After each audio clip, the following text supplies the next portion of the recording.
Welcome, weary travelers, to the shadowed valleys of South Park's most tempestuous moments. Tonight, we explore not the gentle streets of our beloved mountain town, but the storm-swept paths where controversy and conscience collide. From the first shocked gasps of 1997 to the digital battlegrounds of today, we'll drift through the moments that shook the world,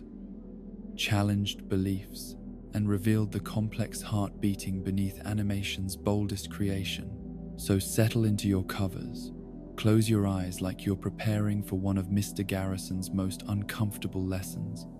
and let us journey together through South Park's most provocative chapters. Rest easy,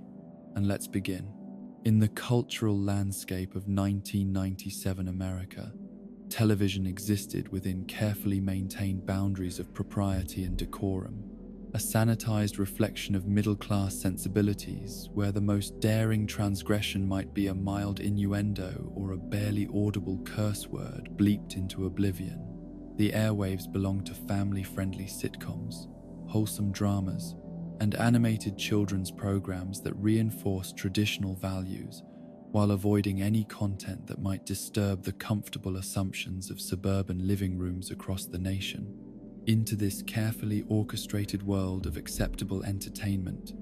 emerged a phenomenon that would forever alter the relationship between audiences and animated content, challenging not merely the boundaries of good taste, but the very foundations upon which American television had built its identity and commercial success. The genesis of South Park's controversial existence began years before its television debut, rooted in the crude construction paper animations that Matt Stone and Trey Parker created as college students, exploring the intersection of childhood innocence and adult themes through the medium of deliberately primitive animation. Technique. Their early experiments with characters who possessed the visual characteristics of elementary school children while engaging in behaviors and conversations that would horrify actual parents revealed an intuitive understanding of the psychological dissonance that would become their signature artistic weapon, the ability to use familiar childhood imagery to smuggle profoundly adult concepts into mainstream consciousness. When Comedy Central executives first encountered the pilot episode that would become South Park's inaugural broadcast, they recognized both the extraordinary commercial potential and the unprecedented risks associated with programming that deliberately violated every established convention of television content standards. The decision to proceed with production reflected not merely corporate courage, but a calculated gamble that American audiences were ready for entertainment that acknowledged the gap between public morality and private behavior, between the sanitized world of official culture and the messy reality of human experience in all its contradictory complexity. The test screening that preceded the show's official debut provided the first glimpse of the cultural earthquake that South Park would trigger throughout American society and beyond. Among the carefully selected focus group participants, 3 individuals reportedly burst into tears upon witnessing the pilot episode's content, their emotional responses revealing the profound psychological shock that occurred when deeply ingrained expectations about animated entertainment collided with material that gleefully violated every assumption about appropriate content. For cartoon characters, these tears represented more than simple offense or disappointment. They embodied the genuine distress that accompanies the sudden collapse of categorical boundaries that had previously provided psychological comfort and cultural orientation. The specific elements that triggered such intense reactions reflected the show's sophisticated understanding of cultural taboos and the psychological mechanisms through which societies maintain moral order through the regulation of acceptable discourse. The animated children of South Park Elementary engaged in conversations about topics that real children might encounter, but which adult society preferred to believe remained safely quarantined within age-appropriate boundaries. The disconnect between visual innocence and verbal sophistication created a form of cognitive dissonance that forced viewers to confront uncomfortable truths about the artificial nature of childhood innocence as a cultural construct rather than a biological reality. The broader cultural context that shaped America's initial reception of South Park reflected the ongoing tensions between traditional values and emerging social realities that characterized the late 20th century's moral landscape. The 1990s represented a period of rapid cultural change, where established authorities faced unprecedented challenges from alternative media, underground culture, and generational shifts in attitudes toward authority, sexuality, and social hierarchy. South Park emerged during this transitional moment as both a symptom of cultural transformation and a catalyst for accelerating changes that were already underway beneath the surface of mainstream respectability. The role of The Simpsons as a cultural reference point for understanding South Park's revolutionary impact cannot be overstated, as the earlier animated series had already established the precedent for adult-oriented cartoon content while remaining safely within the boundaries of network television acceptability. When The Simpsons premiered in 1989, critics and concerned parents expressed genuine alarm about Bart Simpson's disrespectful attitude toward authority and the show's willingness to satirize American family values through animated characters who possessed recognizably human flaws and moral ambiguities. The controversy surrounding The Simpsons seems almost quaint in retrospect, but at the time it represented a significant departure from the wholesomeness that had previously characterized animated entertainment designed for family consumption. The comparison between The Simpsons and South Park revealed the exponential nature of cultural boundary transgression and the way that each successful challenge to established norms creates space for even more radical departures from accepted standards. If The Simpsons represented a gentle critique of American family dysfunction delivered through recognizable sitcom structures and ultimately affirming messages about love and loyalty, South Park announced itself as something entirely different, a deliberate assault on the very concept of appropriate content delivered through characters whose childlike appearance made their transgressions simultaneously more shocking and more psychologically penetrating. The specific content elements that distinguished South Park from its animated predecessors reflected careful attention to the psychological mechanisms through which taboo material generates both attraction and revulsion in audiences who have been conditioned to expect certain types of boundaries in their entertainment consumption. The show's use of profanity, sexual references, violence, and scatological humor operated not merely as shock tactics, but as systematic violations of the social contracts that govern public discourse and family-friendly entertainment. Each transgression served multiple functions simultaneously, generating immediate attention through boundary violation, while also exposing the arbitrary nature of cultural standards and the hypocritical distances between public propriety and private behavior. The campaign efforts that emerged in response to South Park's early episodes revealed the sophisticated organizational networks that existed within conservative American communities to monitor and respond to perceived threats to traditional moral authority. Groups like the Parents Television Council mobilized their membership bases to pressure advertisers, lobby regulatory agencies, and organize boycotts designed to force controversial content off the airwaves through economic rather than legal pressure. These campaigns reflected deeper anxieties about cultural change and the erosion of parental authority in an increasingly complex media landscape where children could access content that challenged traditional moral education and family values. The school districts that banned South Park clothing and merchandise revealed another dimension of the cultural panic that surrounded the show's early success. as educational authorities recognized the potential for animated characters to serve as vehicles for transmitting values and attitudes that conflicted with institutional goals of maintaining order and promoting conventional moral development. The sight of elementary and middle school students wearing t-shirts featuring cartoon characters who engaged in behaviors that would result in suspension or expulsion if exhibited by real students created uncomfortable juxtapositions that highlighted the complex relationships between entertainment, consumption, and behavioral modeling in adolescent development.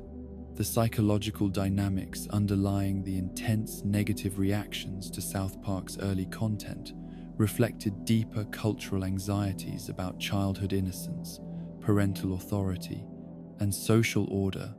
that extended far beyond simple concerns about inappropriate language or cartoon violence. The show's ability to generate such passionate responses revealed its effectiveness in identifying and exploiting the pressure points where individual psychology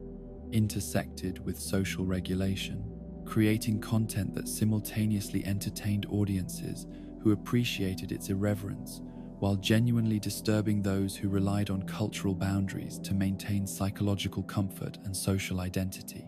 The media coverage that accompanied South Park's controversial debut established patterns of moral outrage and cultural commentary that would persist throughout the show's subsequent history, as news organizations discovered that stories about offensive cartoon content generated significant audience interest while providing opportunities to display the material in question under the guise of journalistic investigation. The symbiotic relationship between controversial content and news coverage created feedback loops where outrage generated publicity that increased viewership, that justified continued production of boundary-violating material that generated additional outrage. In an endless cycle of mutual reinforcement, the religious communities that mobilized against South Park's early content represented organized expressions of theological concerns about the media's influence on moral development and spiritual formation, particularly regarding children's exposure to material that seemed designed to undermine respect for authority and traditional values. The specific theological objections varied among different denominations and religious traditions, but they shared common concerns about the show's potential to normalize attitudes and behaviors that conflicted with religious teachings about morality, respect, and spiritual development. The generational divisions that emerged in responses to South Park revealed broader cultural tensions between older Americans, who had been socialized within more restrictive media environments, and younger viewers who possessed greater tolerance for boundary-crossing content and alternative approaches to social commentary. Parents who had grown up with carefully regulated television programming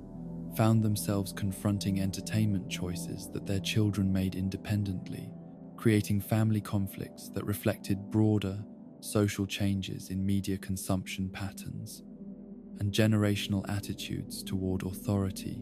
and respectability. The international dimensions of South Park's early controversies demonstrated how American cultural products could generate global discussions about media standards, cultural values, and the appropriate boundaries of entertainment content designed for mass consumption.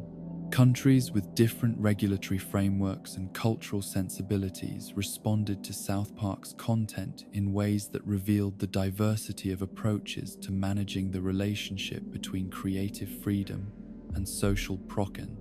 responsibility within different political and cultural systems. The economic success that accompanied South Park's controversial reputation revealed the complex marketplace dynamics where offensive content could generate substantial profits through audience curiosity, media attention, and the appeal of forbidden material to consumers who valued entertainment that challenged conventional standards. Comedy Central's willingness to defend controversial content reflected not merely artistic principle, but practical business calculations about the commercial value of programming that generated discussion, media coverage, and passionate audience engagement. The academic attention that South Park began to attract from scholars studying media, culture, and social change revealed the show's significance as a cultural artifact that provided insights into American society's evolving relationship with authority, tradition, and moral regulation. Universities began incorporating South Park episodes into courses examining contemporary culture, media literacy, and social criticism, legitimizing the show as worthy of serious intellectual consideration, despite its deliberately crude presentation and offensive content elements. The psychological research that emerged around South Park's cultural impact explored questions about media influence, moral development, and the relationships between entertainment, consumption, and social attitude formation, particularly regarding adolescent audiences who might be especially susceptible to media messages during crucial periods of identity formation and moral reasoning development. Studies examining viewer responses to controversial content revealed complex patterns of interpretation, identification, and resistance that challenged simplistic assumptions about media effects and audience passivity. The legal challenges that various groups attempted to mount against South Park's broadcast rights revealed the limitations of regulatory frameworks designed to manage traditional television content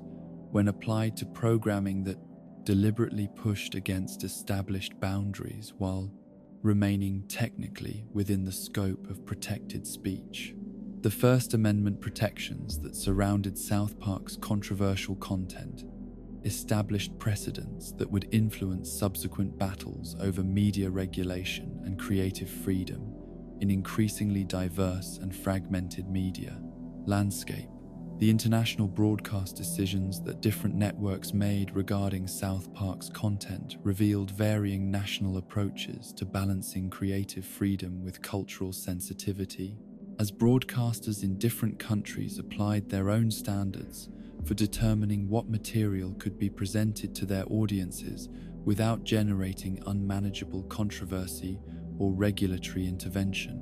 These decisions created a patchwork of availability that reflected global diversity in cultural values and regulatory approaches, while also demonstrating the challenges of creating content for international distribution in an increasingly connected world. The technological factors that influenced South Park's early controversial impact included the timing of its debut, during a period when cable television was expanding access to alternative programming while home video technology allowed controversial content to circulate beyond traditional broadcast schedules and regulatory oversight.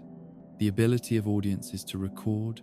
share, and repeatedly view controversial episodes amplified their cultural impact while creating new challenges for parents and educators who sought to manage children's exposure to material they considered inappropriate. The merchandising controversies that accompanied South Park's early success revealed how animated characters could become cultural symbols that carried ideological and moral implications far beyond their original entertainment contexts, as clothing, toys, and other products featuring South Park imagery became vehicles for expressing attitudes toward authority, conventional morality,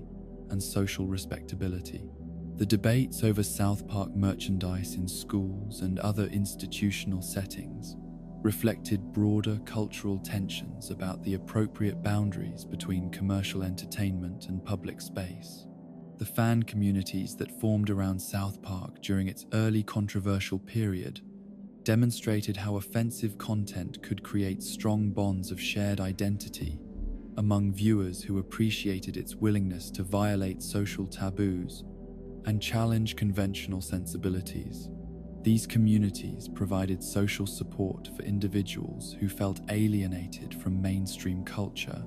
while also creating spaces for discussing the social and political themes that emerged from the show's controversial content. The psychological profiles of early South Park enthusiasts revealed complex motivations for embracing controversial entertainment, including desires for authentic expression in sanitized cultural environments, appreciation for social criticism delivered through humor, and identification with characters who violated social expectations without facing realistic consequences. The show's appeal to audiences who felt constrained by conventional social expectations provided insights into the psychological functions that transgressive entertainment serves within regulated social systems. The cultural critics who attempted to contextualize South Park's early impact within broader patterns of American entertainment history identified connections to earlier traditions of satirical humor, underground culture, and countercultural expression that challenged dominant social values through deliberately offensive material. These analyses revealed how South Park represented both continuity with historical patterns of cultural rebellion and innovation in applying these patterns to new media technologies and contemporary social contexts. The religious leaders who spoke out against South Park's early content articulated theological concerns about media's influence on spiritual development,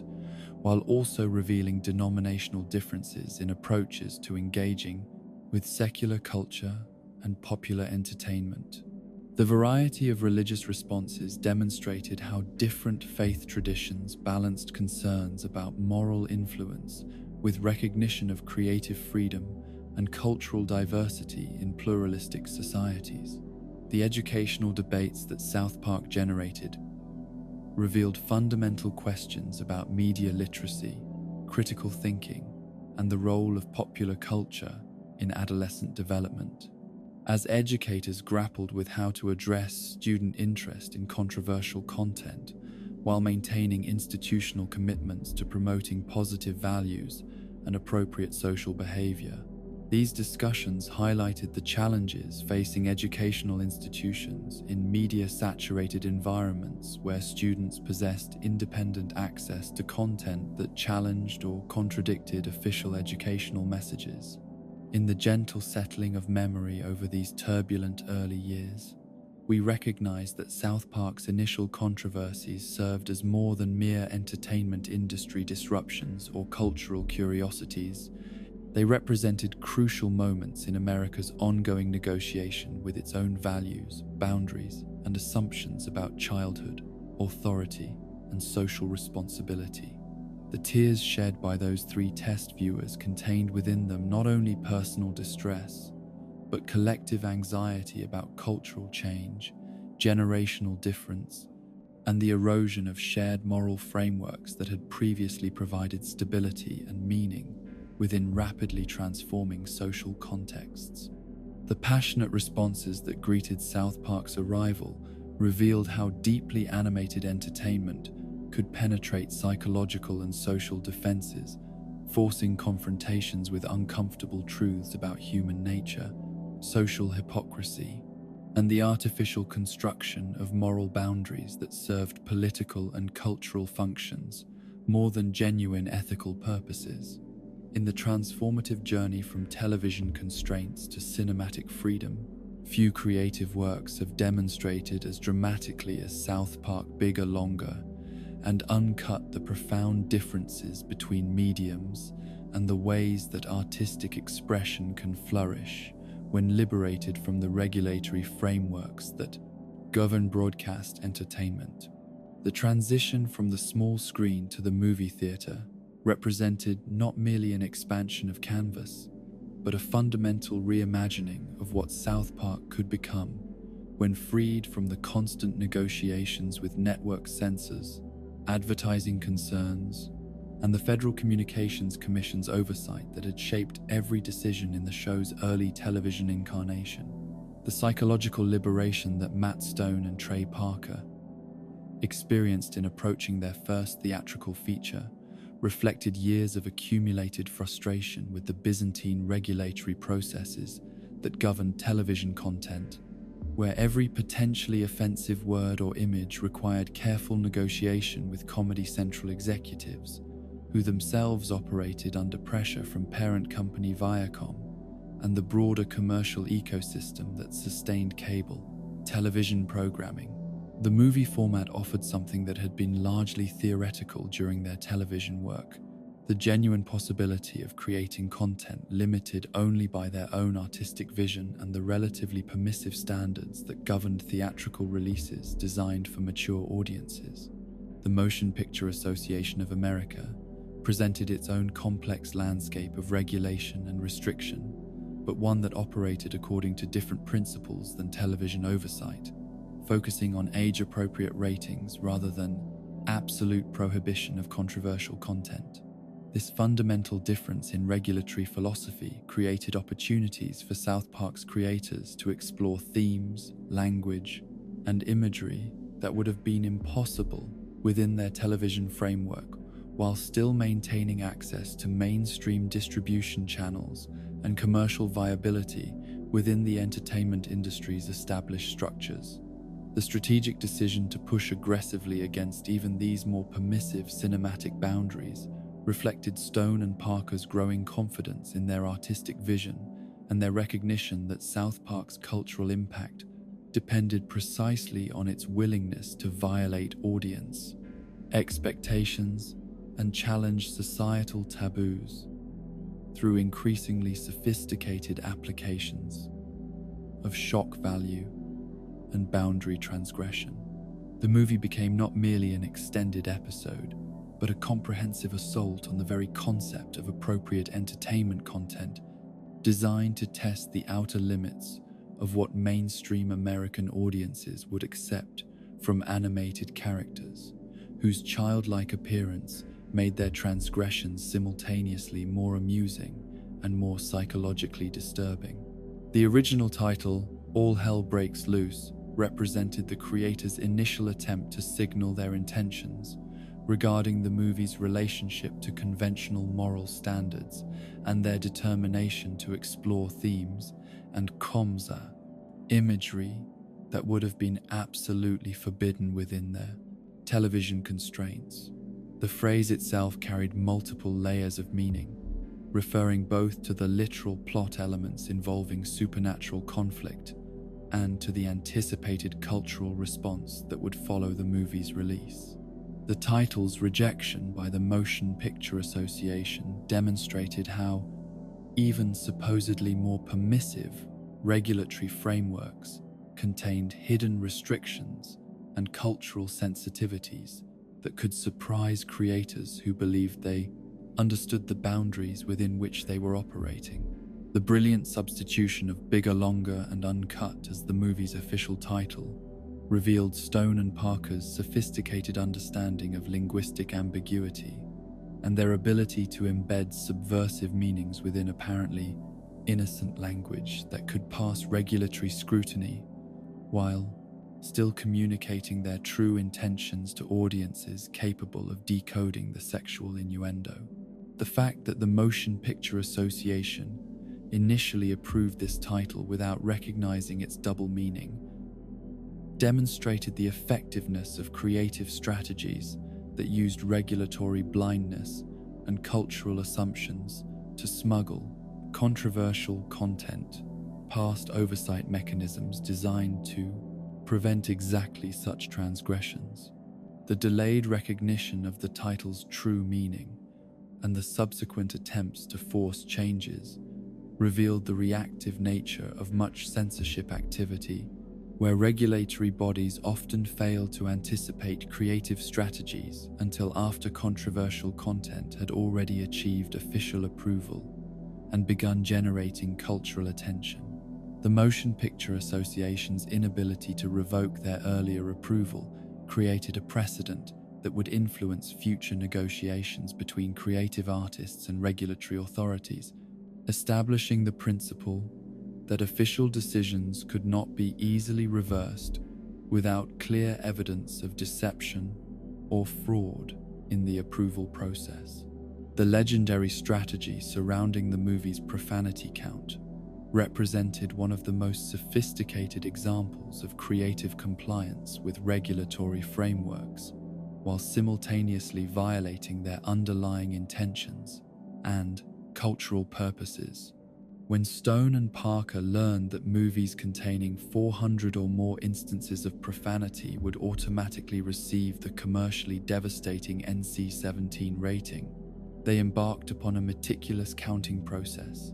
designed to maximize their use of offensive language while remaining technically within the boundaries that would preserve their access to mainstream theatrical distribution and teenage audiences. The precision required to achieve exactly 399 instances of profanity revealed the obsessive attention to detail that characterized Stone and Parker's approach to challenging authority through technical compliance with regulations whose spirit they were deliberately violating. Each profane utterance became a strategic decision that balanced immediate comedic impact with the cumulative effect of sustained assault on audience sensibilities, creating a viewing experience that seemed to push constantly against the boundaries of acceptable content while remaining technically within the legal frameworks that governed theatrical distribution. The creative satisfaction that Stone and Parker derived from this elaborate regulatory game reflected their recognition that the most effective challenges to cultural authority often required working within existing systems rather than rejecting them entirely, using the rules themselves as weapons against the cultural assumptions and moral frameworks that justified those rules' existence. The movie became a demonstration of how creative intelligence could transform regulatory constraints into artistic opportunities, turning censorship mechanisms into challenges that stimulated rather than restricted creative innovation. The international distribution challenges that accompanied the movie's release revealed the complex global landscape of cultural standards and regulatory frameworks that governed entertainment content across different national contexts and cultural traditions. Countries with more restrictive approaches to media regulation banned the movie entirely, while others implemented age restrictions or content warnings that reflected their particular cultural sensitivities and governmental approaches to managing the relationship between creative expression and social responsibility. The complete prohibition of the movie in certain countries created a form of cultural martyrdom that enhanced its reputation among audiences who valued entertainment that challenged conventional boundaries and defied regulatory authority. The forbidden status of South Park content in various international markets became part of its cultural identity and commercial appeal, attracting viewers who sought entertainment that carried the cultural weight of official disapproval and institutional resistance. The production battles that Stone and Parker fought with Paramount Pictures during the movie's development revealed the complex negotiations that occurred between creative artists and corporate entities whose financial investments created legitimate interests in controlling controversial content that might generate negative publicity or commercial backlash. The specific incidents where studio executives attempted to modify or remove content elements demonstrated the ongoing tensions between artistic vision and commercial viability that shaped every aspect of the movie's creation and commercial distribution. The compromise solutions that emerged from these negotiations reflected the pragmatic reality of working within commercial entertainment systems that required balancing creative integrity with financial responsibility to investors, employees, and distribution partners whose livelihoods depended upon the movie's commercial success. Stone and Parker's willingness to engage in these negotiations while maintaining their core artistic vision demonstrated sophisticated understanding of how to preserve essential creative elements while making strategic concessions that would ensure their work reached its intended audience. The technological innovations that the movie's production required reflected the expansion from television's limited animation budgets to theatrical standards that demanded higher quality artwork, more sophisticated character animation, and musical sequences that rivaled traditional Disney productions in their complexity and production values. The decision to maintain South Park's deliberately crude construction paper aesthetic while elevating its technical execution created a unique visual experience that preserved the show's distinctive identity while meeting theatrical presentation standards.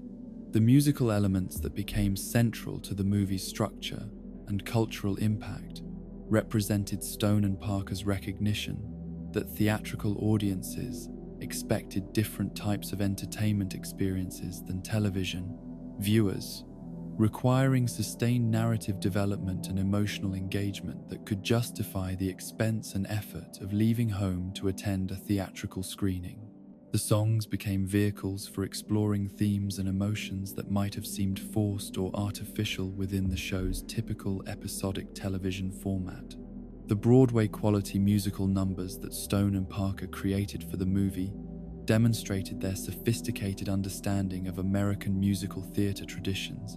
and their ability to parody these traditions while simultaneously creating genuinely entertaining musical content that could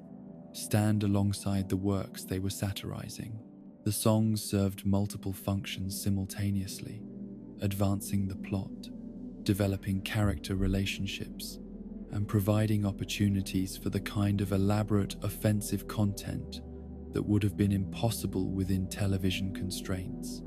The Academy Award nomination that the movie received for Best Original Song represented official recognition from the entertainment industry's most prestigious institution that South Park had transcended its origins as controversial television programming to become a legitimate artistic achievement worthy of comparison with the year's finest cinematic works. The nomination created a surreal cultural moment where the same institution that typically celebrated wholesome family entertainment was officially acknowledging the artistic merit of content that had been widely condemned for its assault on traditional moral values. The cultural irony embedded in the Academy's recognition of South Park reflected broader changes in American entertainment culture and the gradual mainstream acceptance of content that had previously been relegated to underground or marginal status. The movie's critical acclaim from respected film critics and cultural commentators demonstrated how sophisticated execution could transform even deliberately offensive material into art that warranted serious intellectual consideration and aesthetic appreciation. The long-term influence that Bigger, Longer, and Uncut exerted on subsequent animated films revealed how successful boundary transgression could create space for other creative works that might not have been commercially viable or culturally acceptable without South Park's precedent. The movie established animated features as vehicles for adult content and social commentary, paving the way for future films that would explore mature themes through animation without being constrained by assumptions about animation as exclusively children's entertainment. The box office success that accompanied the movie's controversial reputation demonstrated the commercial viability of entertainment content that deliberately challenged cultural boundaries and moral assumptions, proving that audiences existed for material that mainstream entertainment typically avoided due to concerns about controversy or negative publicity. The financial returns justified the creative risks that Stone and Parker had taken while providing Comedy Central and Paramount with evidence that controversial content could generate substantial profits when properly executed, and Parker marketed.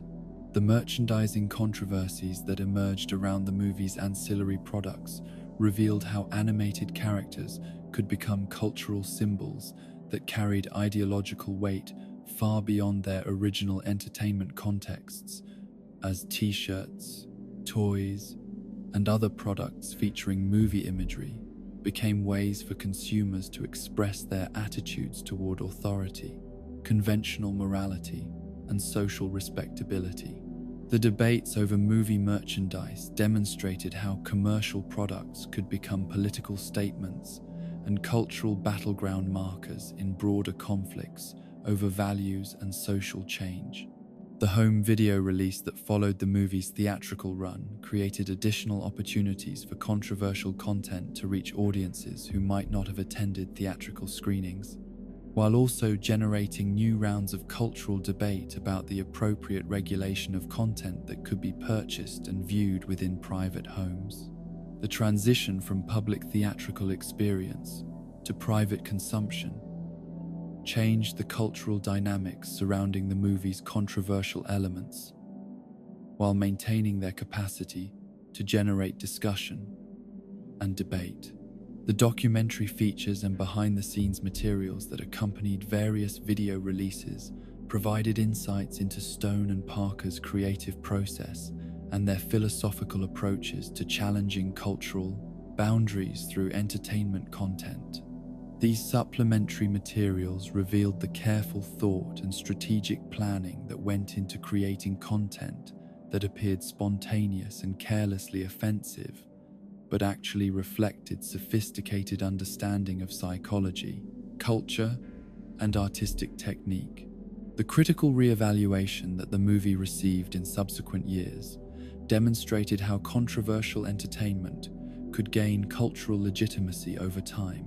as initial shock reactions gave way to more thoughtful consideration of artistic merit and social commentary. Film scholars and cultural critics began recognizing the movie as an important work that captured specific cultural moments, while also making lasting contributions to discussions about censorship, artistic freedom, and the relationship between entertainment and social change. The educational applications that emerged around the movie reflected its growing recognition as a cultural artifact worthy of serious academic study. As universities began incorporating it into courses, examining contemporary culture, media studies, and the history of animation, the transition from purely controversial entertainment to legitimate subject of scholarly inquiry demonstrated how time and changing cultural contexts could transform the reception and interpretation of works that had initially been dismissed as mere provocation or crude humor. In the quiet aftermath of this cinematic revolution, we recognized that Bigger, Longer, and Uncut represented more than simply an expanded version of South Park's television content or a commercial exploitation of the show's controversial reputation. The movie embodied a comprehensive artistic statement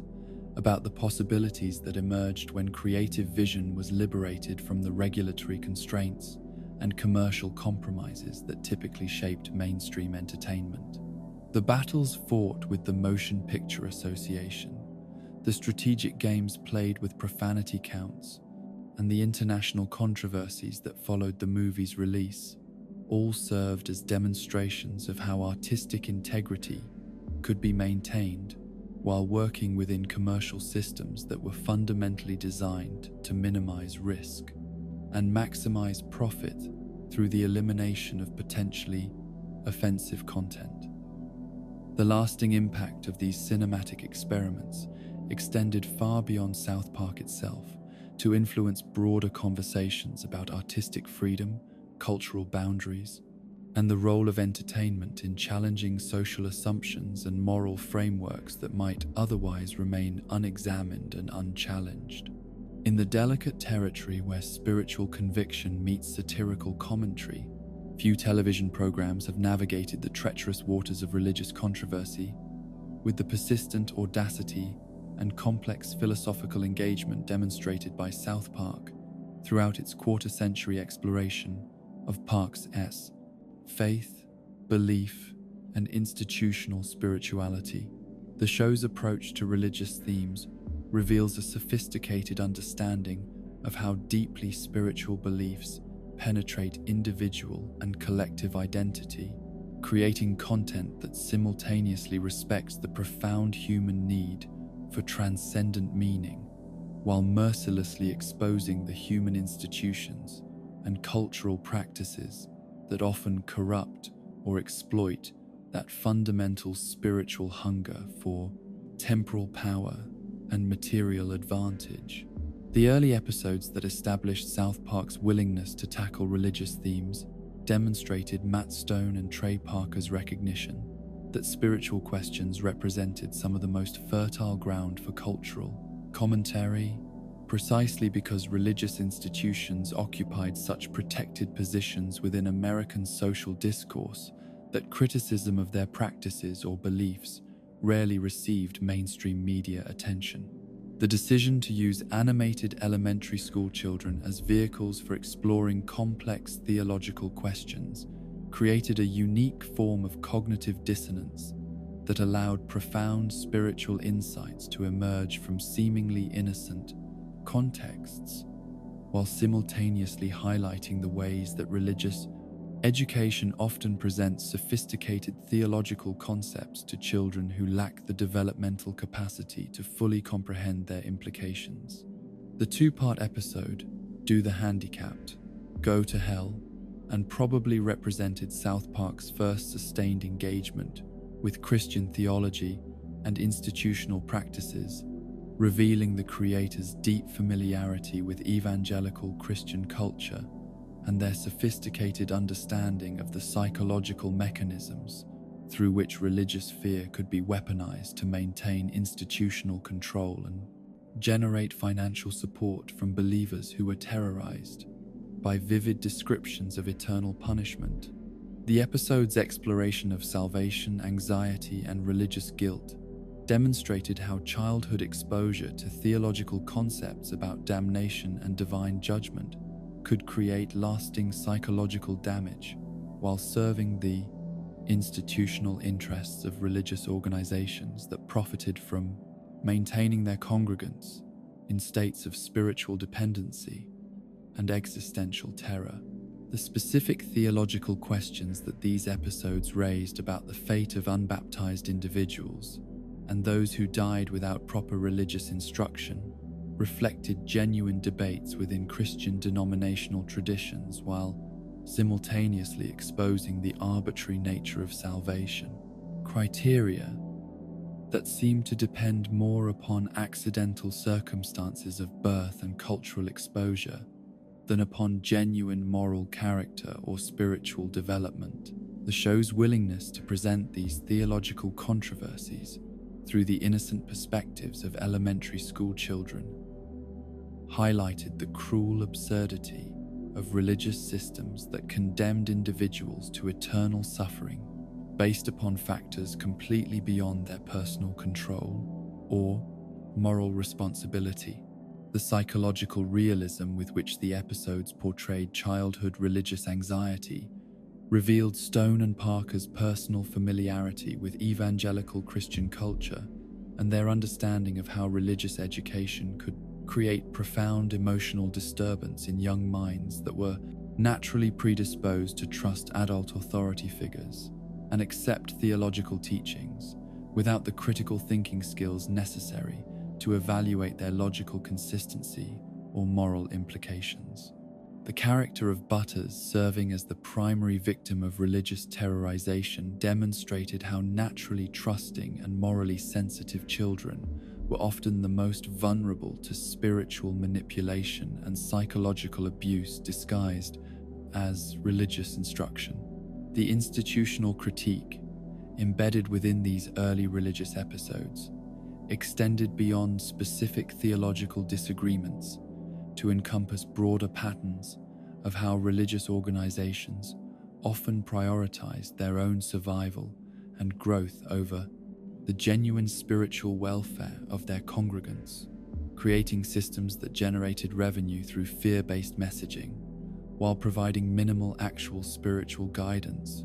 or emotional support for individuals struggling with genuine questions about meaning, morality, and transcendent purpose. The episodes revealed how religious institutions could become obstacles to authentic spiritual development rather than facilitating genuine encounters with divine reality or transcendent truth. The episode All About Mormons represented perhaps South Park's most nuanced and psychologically sophisticated exploration of religious belief, demonstrating the creator's ability to simultaneously critique specific theological claims while maintaining genuine respect for the psychological and social functions that religious community membership provided for individuals, seeking meaning, purpose, and social connection within complex modern societies. The episode's approach to Mormon theology and history revealed extensive research into the specific claims and historical narratives that formed the foundation of Latter-day Saint religious identity, while avoiding the crude mockery that might have been expected from a program with South Park's controversial reputation. The brilliant narrative structure that framed the Mormon episode around the friendship between Stan and a Mormon family allowed the show to explore religious difference through personal relationships rather than abstract theological debate, creating opportunities for genuine human connection while maintaining space for intellectual disagreement about specific religious claims. The Mormon family's consistent kindness, generosity, and genuine happiness served as a powerful counterargument to simplistic assumptions that religious belief necessarily indicated intellectual weakness or psychological dysfunction, while their obvious sincerity and moral integrity challenged cynical dismissals of all religious motivation as mere superstition or cultural conditioning. The musical accompaniment that provided commentary on Mormon historical claims represented one of South Park's most effective techniques for delivering critical analysis, while maintaining plausible deniability about the show's official position on controversial topics. The instrumental music that played during the recitation of Mormon origin stories served as a form of editorial commentary that allowed viewers to draw their own conclusions about the plausibility of specific historical claims while avoiding direct confrontation with religious authorities who might have demanded specific retractions or apologies for explicit criticism of their theological positions. The Church of Jesus Christ of Latter-day Saints' remarkably gracious response to the Mormon episode demonstrated both the effectiveness of the show's balanced approach and the wisdom of religious institutions that chose engagement over confrontation when facing cultural criticism of their beliefs and practices. The Church's acknowledgement that the episode presented a distorted version of their history, while simultaneously expressing confidence that such distortions would not cause lasting institutional damage, revealed sophisticated understanding of how cultural representation actually influenced public opinion and religious conversion patterns. The Church's subsequent response to the Book of Mormon musical, including their decision to purchase advertising space in show programs while maintaining their criticism of the production's theological content, demonstrated how religious institutions could engage constructively with satirical representation while maintaining their doctrinal integrity and institutional missions. The playful advertisement encouraging audience members to read the actual Book of Mormon after seeing the musical revealed a level of cultural sophistication and strategic thinking that challenged stereotypes about religious institutional responses to cultural criticism. The Bloody Mary episode represented South Park's most direct confrontation with Catholic institutional authority and theological symbolism, creating content that challenged not merely specific Catholic practices, but the fundamental concepts of sacred imagery and religious reverence that formed the psychological foundation of Catholic spiritual experience. The episode's treatment of miraculous phenomena and religious pilgrimage revealed the creator's understanding of how religious institutions often exploited human desperation and spiritual hunger for institutional gain, while providing minimal genuine spiritual guidance or therapeutic intervention for individuals facing serious personal challenges. The international controversy that surrounded the Bloody Mary episode demonstrated how South Park's influence extended far beyond American cultural boundaries to challenge religious authority structures in countries where Catholic institutional power remained more politically and culturally significant than in the United States. The episode's ban in several countries and the organized protests that accompanied its broadcast revealed how satirical television content could become flashpoints for broader cultural conflicts about the appropriate relationship between religious authority and secular entertainment within pluralistic, democratic societies. The Catholic League's demand for official apologies and permanent removal of the episode from all distribution platforms revealed the institutional strategies that religious organizations employed when facing cultural criticism that they perceived as crossing the boundaries of acceptable satirical commentary into the realm of genuine blasphemy or institutional attack. The organization's mobilization of its membership base to pressure advertisers and regulatory authorities demonstrated how religious institutions could leverage their cultural influence and organizational resources to shape media content through economic, rather than purely theological, arguments. The New Zealand controversy that elevated the Bloody Mary episode into a matter of national political discussion revealed how local cultural contexts could amplify the significance of satirical content that might have received less attention within larger, more culturally diverse societies. The involvement of government officials and religious leadership in debates about the episode's broadcast demonstrated how entertainment content could become symbolic battlegrounds for broader conflicts about cultural values, religious authority, and the appropriate boundaries of acceptable public discourse within democratic societies. The psychological dynamics underlying Catholic outrage about the Bloody Mary episode reflected deeper theological concepts about sacred imagery and the relationship between physical representations and spiritual reality that formed fundamental aspects of Catholic devotional practice and theological understanding. The episode's treatment of miraculous bleeding as a potentially natural phenomenon rather than supernatural intervention challenged core Catholic beliefs about divine intervention in material reality, while simultaneously questioning the psychological mechanisms through which religious communities interpreted ambiguous events as confirmations of their theological worldview. The episode's actual thematic content, which focused primarily on addiction, personal responsibility, and the difference between genuine spiritual transformation and magical thinking about divine intervention, demonstrated how religious controversy could obscure more substantial, philosophical, and therapeutic insights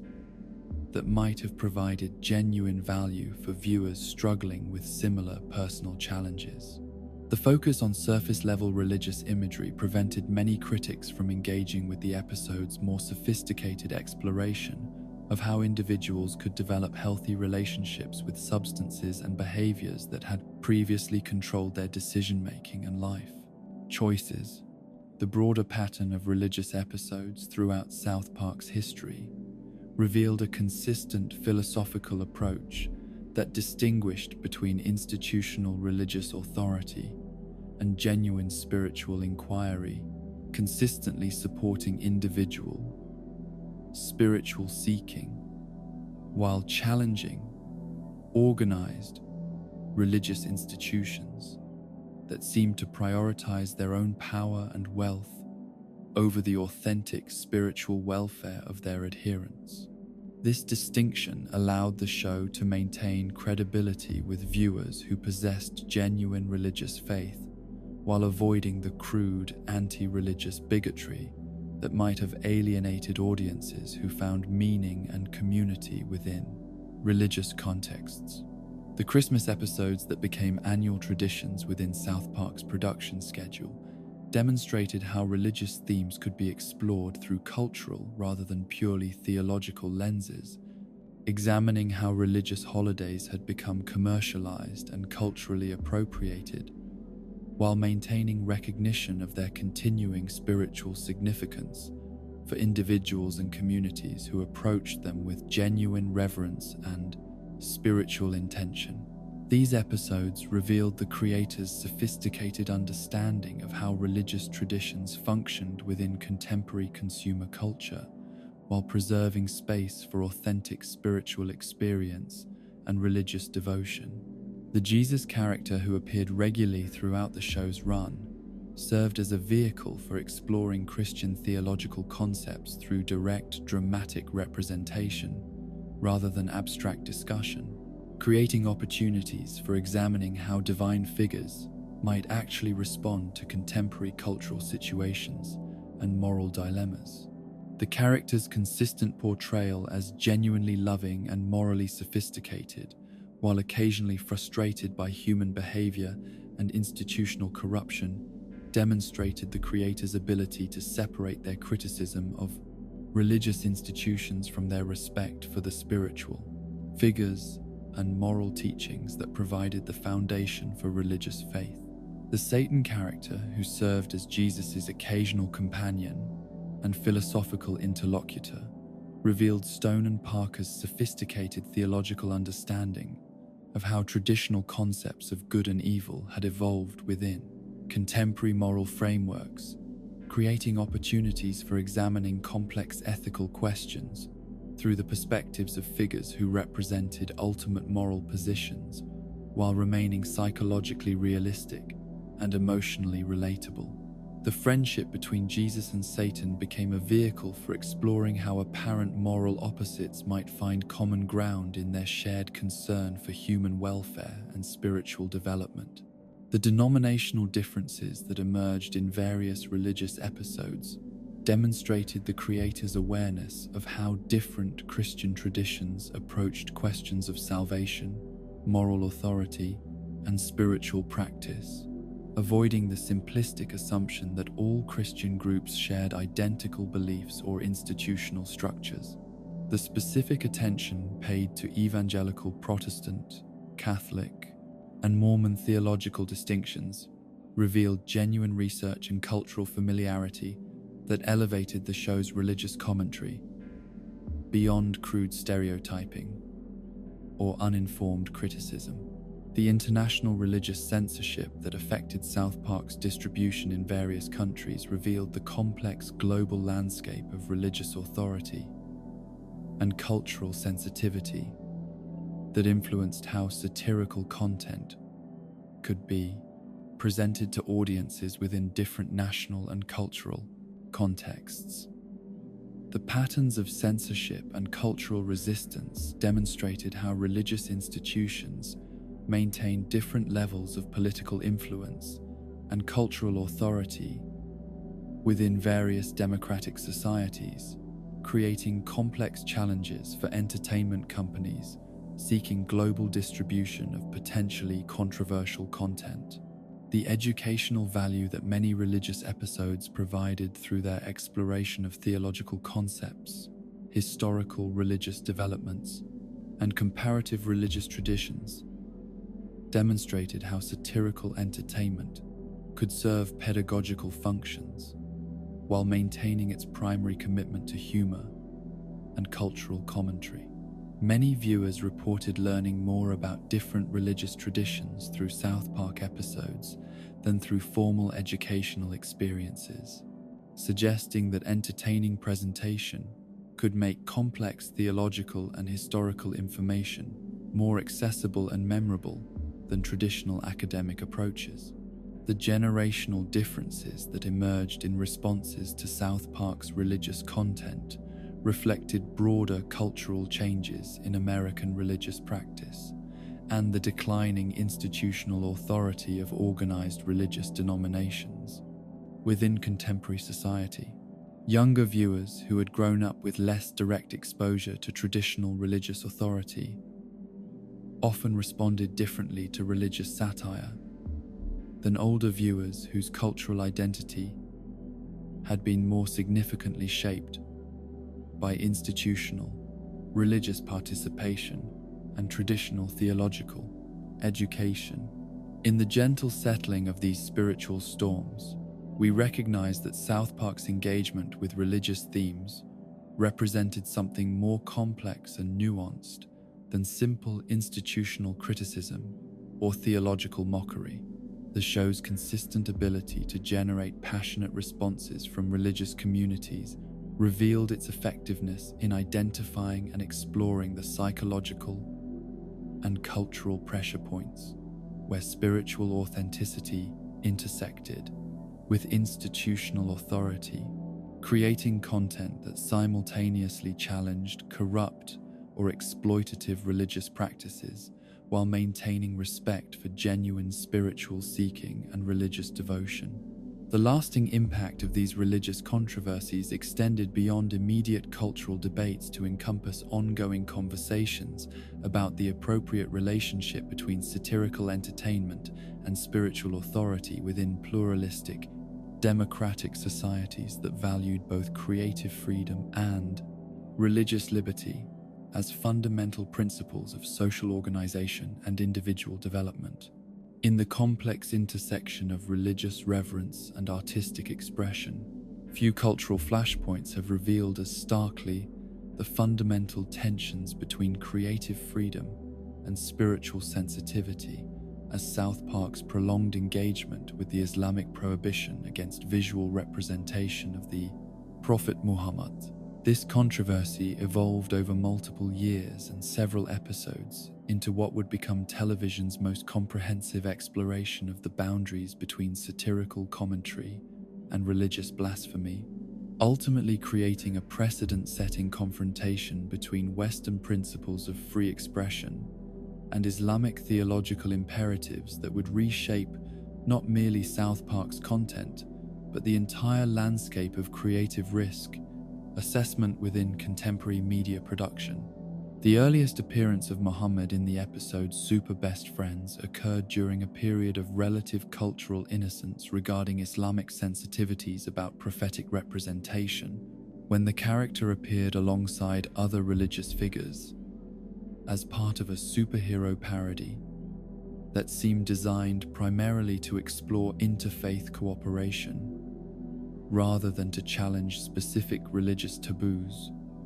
or generate theological controversy. The episode's original broadcast and subsequent reruns proceeded without significant organized opposition or cultural backlash, suggesting that either the Islamic community had not yet mobilized effective monitoring systems for Western media representation, or that the broader cultural context had not yet reached the level of sensitivity and political tension that would characterize later confrontations over similar content. The fundamental theological principles underlying Islamic prohibition of Muhammad's visual representation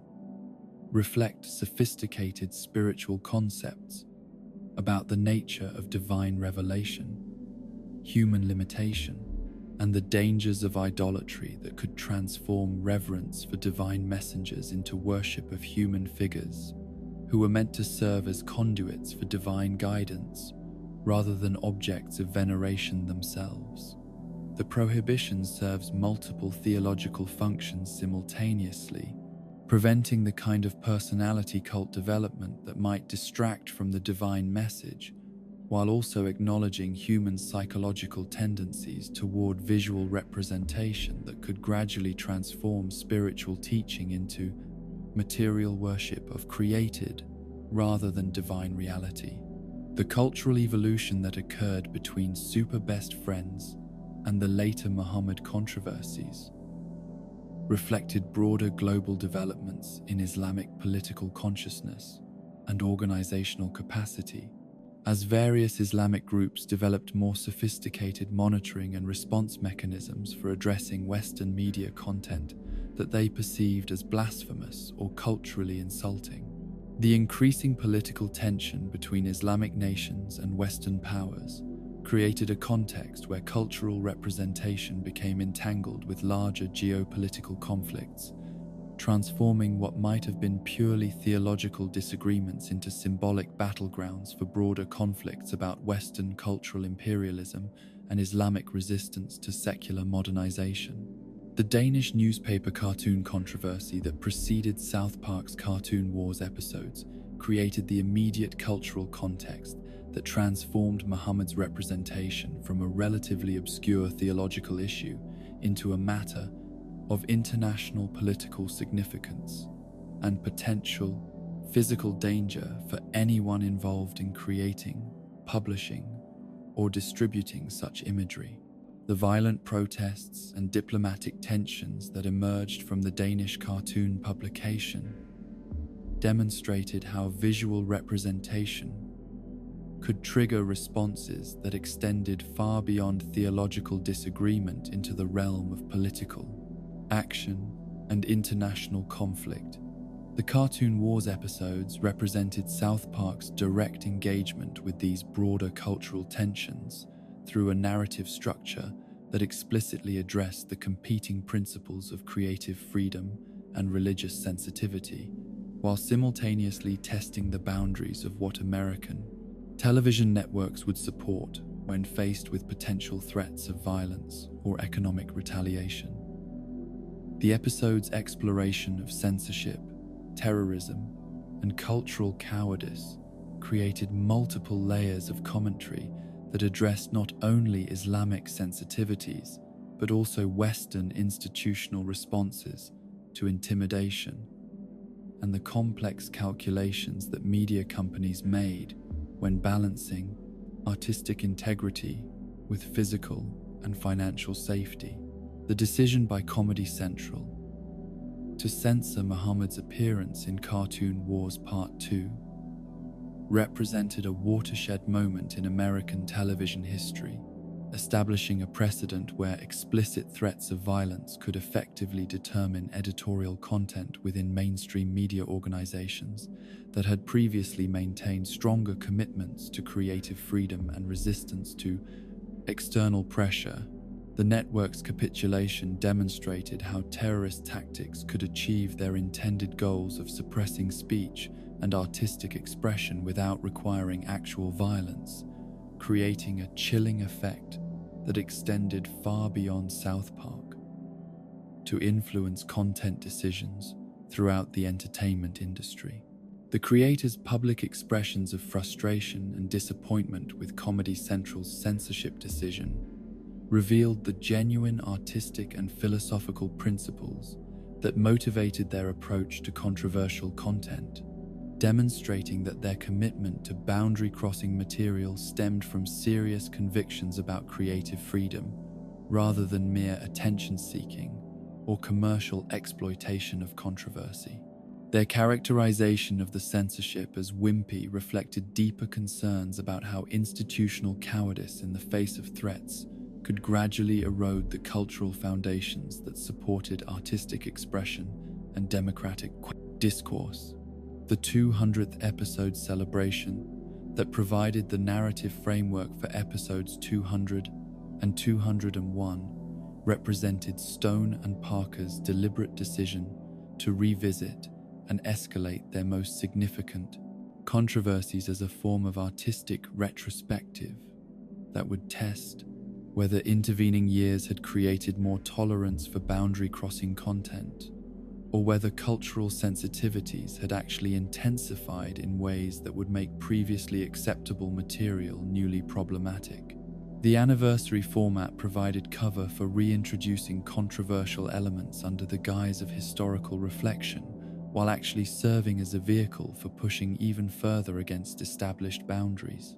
The Revolution Muslim Group's response to the 200th episode represented a new phase in the evolution of religious responses to satirical media, demonstrating how modern communication technologies and social media platforms could enable small extremist organizations to generate disproportionate influence over major media decisions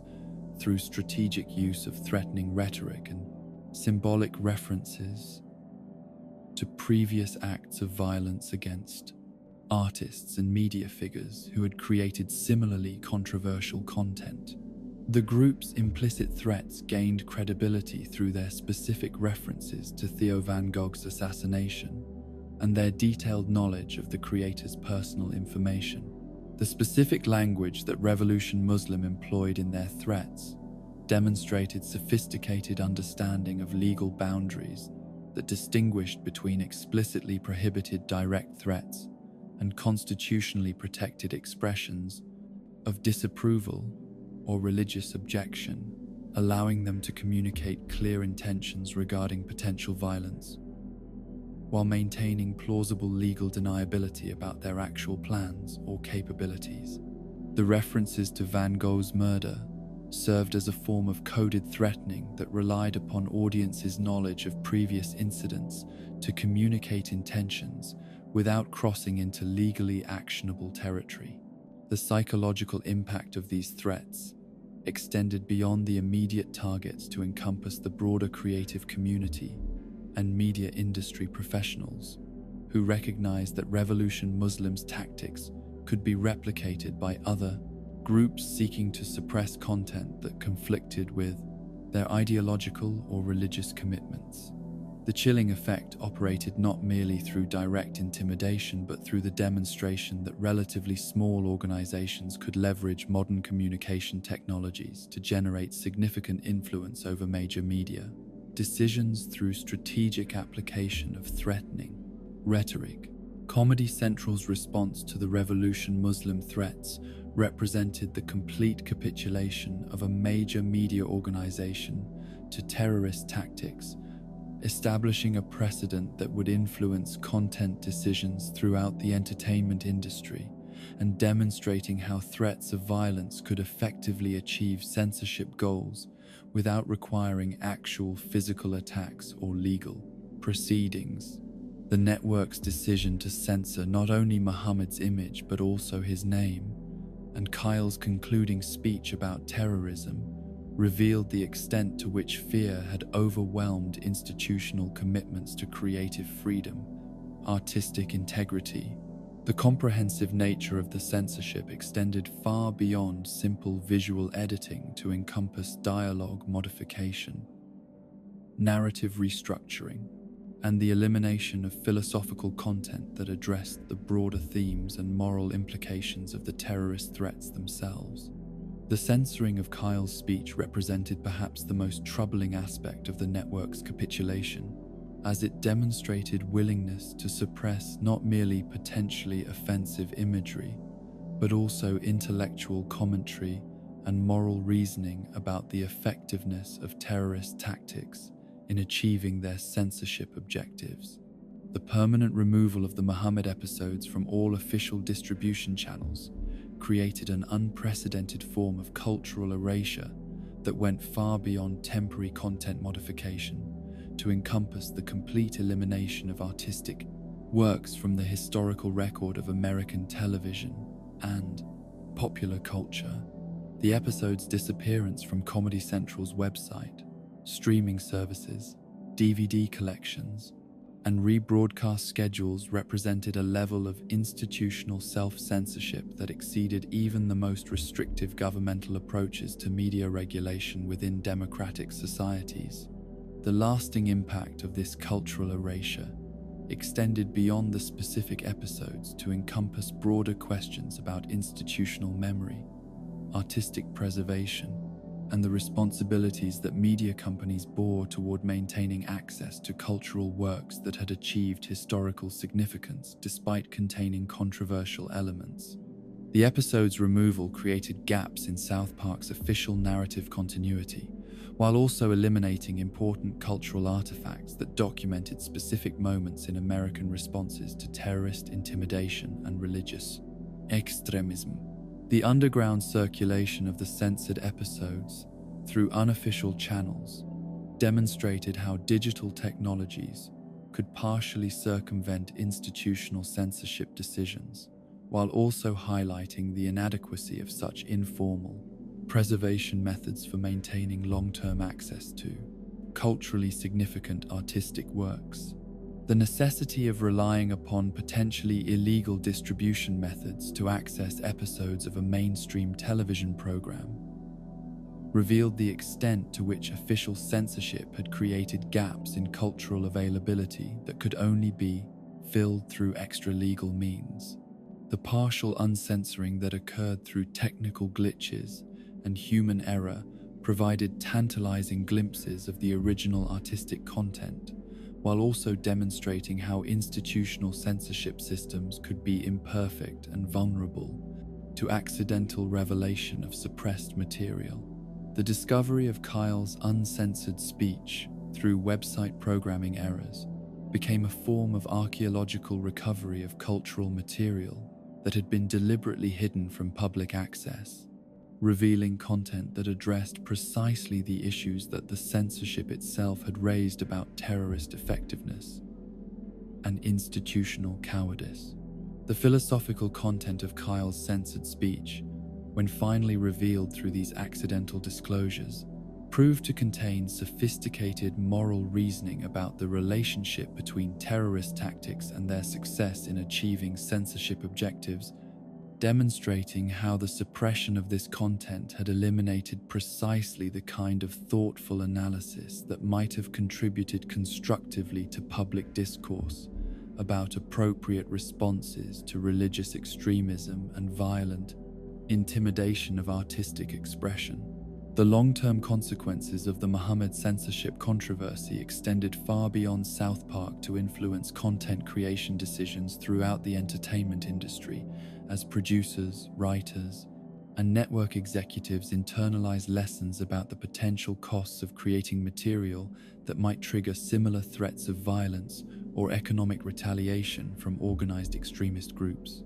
The chilling effect operated through informal networks of industry professionals who shared information about potential risks and developed collective strategies for avoiding content that might generate similar controversies.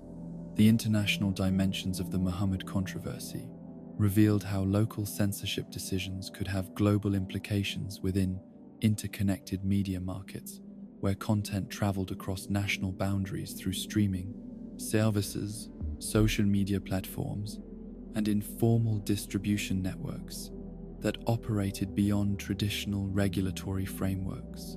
The episode's suppression in the United States influenced their availability in other countries, while also contributing to broader international conversations about the appropriate balance between religious sensitivity and creative freedom. The theological implications of the controversy extended beyond specific questions about visual representation to encompass broader issues about how different religious traditions approached the relationship between sacred and secular authority within pluralistic societies that contained multiple faith communities with potentially conflicting theological commitments and cultural practices. The Muslim community's success in achieving censorship of South Park content raised questions about whether other religious groups might employ similar tactics to suppress material that conflicted with their particular theological, moral commitments. The legal precedents that emerged from the Muhammad controversy influenced subsequent court cases and legislative discussions about the boundaries between protected religious expression and threatening behavior that crossed constitutional limits on free speech and religious practice. The Revolution Muslim tactics demonstrated how modern communication technologies could enable religious extremism to operate within legal gray areas that existing regulatory frameworks had not anticipated or adequately addressed through specific statutory language or enforcement mechanisms. The psychological studies that examined audience responses to censored versus uncensored versions of controversial content revealed complex patterns of interpretation and meaning-making that challenged simplistic assumptions about how censorship actually influenced public understanding of suppressed material. Research suggested that institutional suppression could actually increase audience interest in forbidden content, while also creating interpretive frameworks that emphasize the transgressive rather than substantive aspects of censored artistic works. The academic attention that the Muhammad controversy attracted from scholars studying religion, media, and political science reflected recognition that the episodes and their subsequent censorship represented important case studies for understanding how religious authority intersected with secular media within contemporary democratic societies. Universities began incorporating analysis of the controversy into courses examining contemporary Islamic politics, media studies, and the sociology of religious conflict within pluralistic cultural contexts. The comparison with other instances of religious censorship and artistic suppression revealed patterns in how different faith communities approached the challenge of maintaining theological authority within secular cultural environments that operated according to different principles and value systems than traditional religious communities. The Muhammad controversy became part of a broader conversation about religious accommodation within liberal democratic societies that valued both religious freedom and creative expression as fundamental constitutional principles. The technological innovations that emerged in response to censorship challenges included new methods for preserving and distributing controversial content through decentralized networks that could resist institutional suppression, while also creating new challenges for content creators who sought to maintain control over their artistic works and their commercial exploitation. The development of alternative distribution systems reflected broader cultural tensions about institutional authority and individual agency within digital media environments. In the profound silence that followed this unprecedented capitulation to terrorist demands, we recognize that the Muhammad controversy represented more than a conflict between specific religious sensitivities and satirical entertainment, but rather a fundamental test of whether democratic institutions could maintain their commitment to open discourse and artistic freedom when faced with explicit threats of violence from extremist organizations that rejected the test, foundational principles of pluralistic coexistence. The permanent erasure of these episodes from official cultural memory created wounds in American media history that revealed how quickly institutional courage could collapse when confronted with the calculated application of fear and intimidation by groups that understood precisely how to exploit the psychological and legal vulnerabilities of commercial media organizations operating within free society frameworks that assumed good faith participation by all cultural actors in democratic discourse and peaceful conflict resolution. In the intricate linguistics of cultural transgression, few phenomena reveal as dramatically the arbitrary yet profound psychological power of language as South Park's systematic exploration of forbidden words and their capacity to generate passionate responses that transcended rational discourse to encompass genuine emotional distress, political mobilization, and institutional transformation throughout American media landscape. The show's approach to profanity, slurs, and culturally sensitive language demonstrated sophisticated understanding of how specific combinations of letters and sounds could carry historical weight, psychological trauma, and social significance that extended far beyond their literal meanings to encompass complex networks of power, identity, and cultural memory that shaped individual and collective responses to speech in ways that often surprised even those who employed such language deliberately. The episode It Hits the Fan represented South Park's most direct assault on television's linguistic boundaries and the cultural mechanisms through which societies maintained artificial distinctions between acceptable and forbidden forms of expression, using the simple device of uncensored profanity repetition to expose the psychological and social processes through which arbitrary language restrictions maintain their cultural authority, despite lacking rational justification for their continued enforcement. The decision to display the word shit 162 times with an on-screen counter transformed what might have been a simple boundary transgression into a systematic deconstruction of cultural taboos and the radar psychological mechanisms through which forbidden language maintained its capacity to shock, offend, and emotionally disturb audiences who had been conditioned to respond to specific sound patterns as inherently transgressive, regardless of their contextual usage or intended meaning. The historical context that surrounded the episode's creation reflected the gradual evolution of television language standards and the complex negotiations between networks, advertisers, regulatory authorities, and audience expectations that shaped what could be broadcast during different time periods and on different types of programming services. The episode emerged during a period when cable television was beginning to challenge traditional broadcast restrictions while still operating within cultural frameworks that maintained strong distinctions between acceptable daytime, language, and late-night adult content, creating opportunities for boundary testing that might not have been possible during earlier or later periods of media regulation and cultural sensitivity.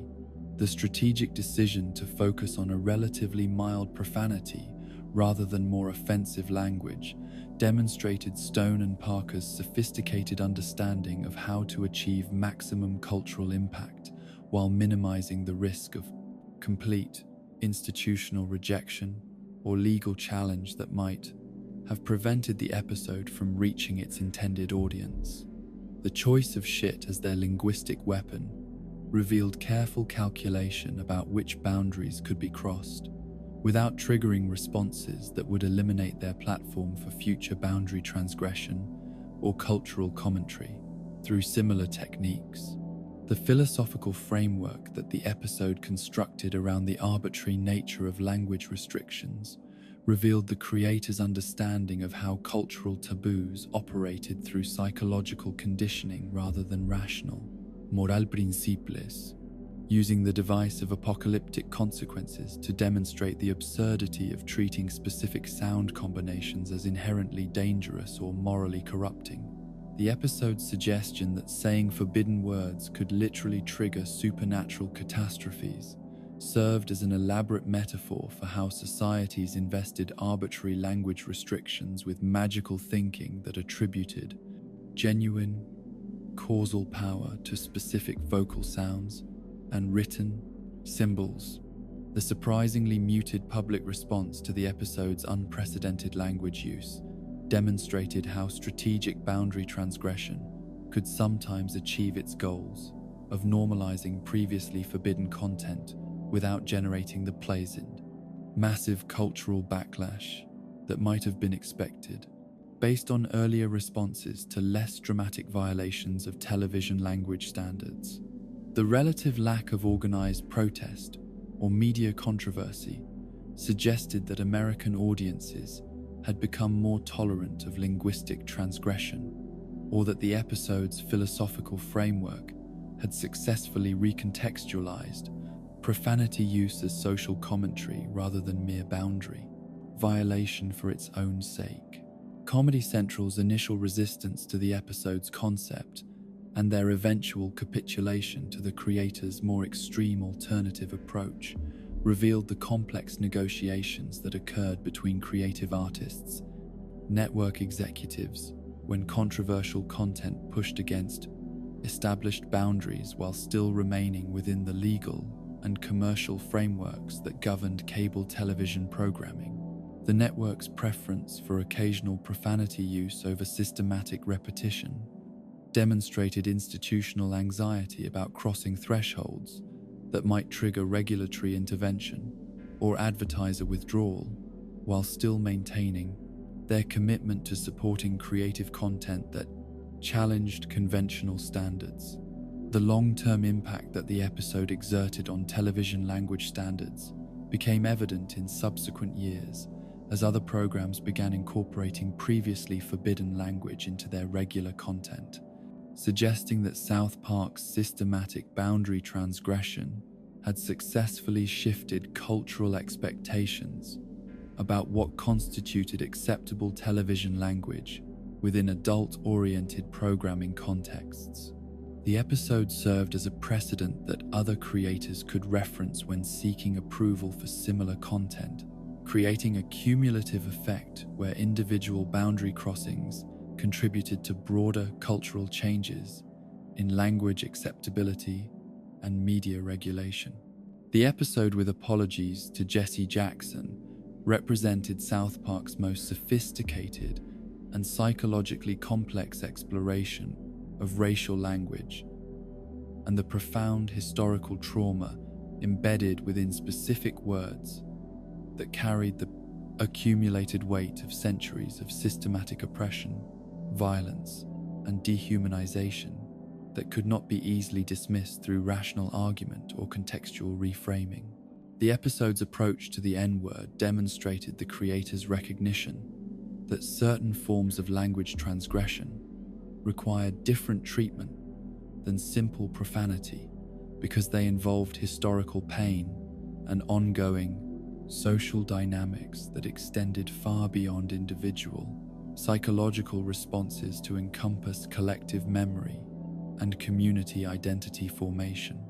The decision to use the word 43 times throughout the episode, while maintaining careful attention to its contextual usage and the characters' varied responses, revealed sophisticated understanding of how language could simultaneously serve educational and entertainment functions when approached with appropriate seriousness and cultural sensitivity. The episode avoided the crude shock tactics that might have characterized less thoughtful approaches to racial language, instead using repetition to explore the psychological and social dynamics that gave such words their continuing power to inflict emotional damage and reinforce hierarchical relationships between different racial communities. The positive response that the episode received from civil rights organizations and African American community leaders demonstrated how satirical entertainment could address serious social issues in ways that contributed constructively to ongoing cultural conversations about racism, language, and healing when creators approached sensitive topics with genuine commitment to understanding rather than mere boundary transgression for comedic effect. The National Association for the Advancement of Colored Peoples official praise for the episode's accurate portrayal of how racist language affected Black Americans revealed how entertainment could serve educational functions that complemented rather than undermined serious advocacy work. The episode's central theme about the impossibility of white Americans fully understanding the emotional impact of racial slurs on Black communities reflected sophisticated psychological insight into how historical trauma operated through language and the ways that well-intentioned attempts at empathy could sometimes reveal their own limitations when confronted with experiences that could only be fully comprehended through direct exposure to systematic oppression and cultural marginalization. The character of Stan's journey from confidence about his understanding to recognition of his ignorance provided a model for how individuals from privileged backgrounds might approach learning about experiences that they could never fully share or comprehend. The ironic situation surrounding L. Brent Bozell's criticism of the lack of public outrage about the episode revealed how individuals who claim to speak for moral authority often demonstrated the very attitudes and blind spots that satirical content sought to expose and challenge. Bozell's complaint that white America should have been more offended by the N-word episode, while simultaneously failing to recognize his own position as a white person, making exactly the kind of inappropriate pronouncements about Black experiences that the episode had criticized, created a perfect real-world example of the psychological dynamics that the episode had attempted to illuminate through fictional storytelling. The educational impact that many viewers reported experiencing through the episode demonstrated how entertainment could serve pedagogical functions that traditional educational approaches might struggle to achieve, particularly when dealing with emotionally charged topics that required both intellectual understanding and emotional engagement for genuine comprehension to occur. The episode's ability to generate meaningful conversations about racism and language within families and communities suggested that satirical treatment of serious topics could sometimes facilitate difficult discussions that might otherwise be avoided or handled less effectively through more conventional approaches. The Ginger Kids episode represented South Park's most problematic engagement with the relationship between satirical commentary and real-world consequences,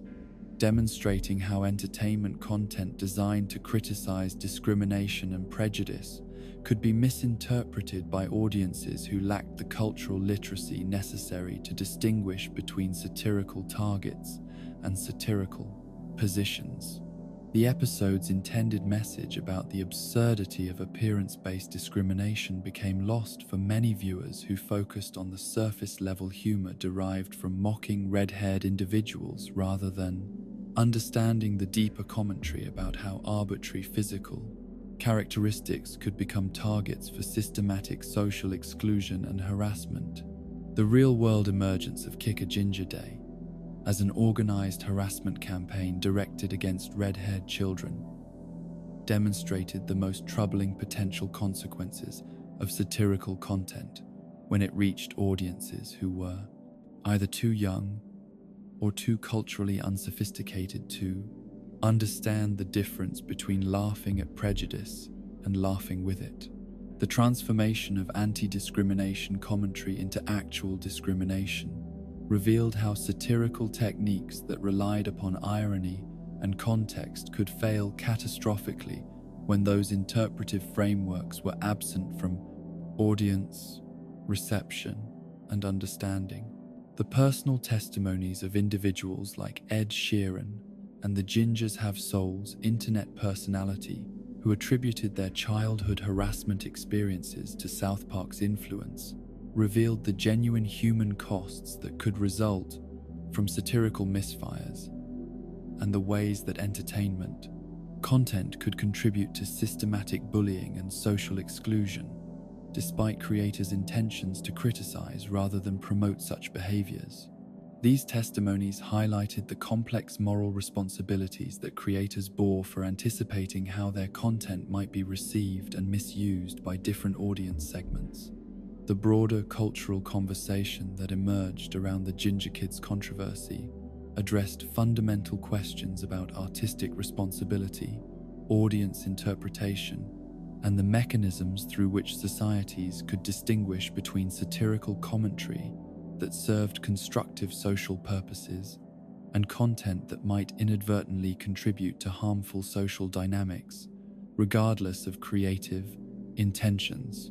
The episode became a case study for examining how satirical techniques that worked effectively within certain audience contexts could produce completely different and potentially harmful results when consumed by different demographic groups or within different cultural frameworks. The psychological research that examined the relationship between satirical content consumption and attitude formation revealed complex patterns of interpretation that challenged simplistic assumptions about how entertainment influenced social behavior and individual beliefs. Studies suggested that audience characteristics, viewing context, and cultural frameworks played crucial roles in determining whether satirical content reinforced or challenged existing prejudices, and that creators had limited control over how their work would be interpreted and applied within different social contexts. The age-related factors that influenced audience interpretation of controversial language episodes highlighted the challenges that creators faced when producing content for adult audiences, while remaining aware that younger viewers would inevitably access material that was designed for more mature, interpretive frameworks and cultural understanding. The disconnect between intended adult audiences and actual mixed-age viewership created ongoing tensions about appropriate content boundaries and the realistic possibilities for controlling access to potentially misinterpretable, satirical commentary. The international variations in language taboos and cultural sensitivities revealed how South Park's linguistic controversies translated differently across national and cultural boundaries, with some societies maintaining stronger restrictions on certain types of language while being more permissive about others. The global distribution of episodes containing controversial language required careful consideration of different regulatory frameworks and cultural expectations while maintaining the content's effectiveness as social commentary within its original cultural context. The educational applications that emerged around controversial language episodes demonstrated how satirical entertainment could be incorporated into academic discussions about linguistics, cultural studies, and social psychology when approached with appropriate analytical frameworks and institutional support. Universities and high schools began using selected South Park episodes as case studies for examining how language functioned as a social and political tool while maintaining appropriate critical distance from the content's entertainment purpose. The legal challenges that various groups attempted to mount against specific language use in South Park episodes revealed the complex relationship between constitutional free speech protections and community standards that might consider certain forms of expression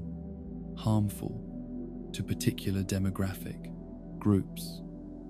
The court's consistent protection of satirical speech, even when it contained potentially offensive language, established important precedents for creative freedom,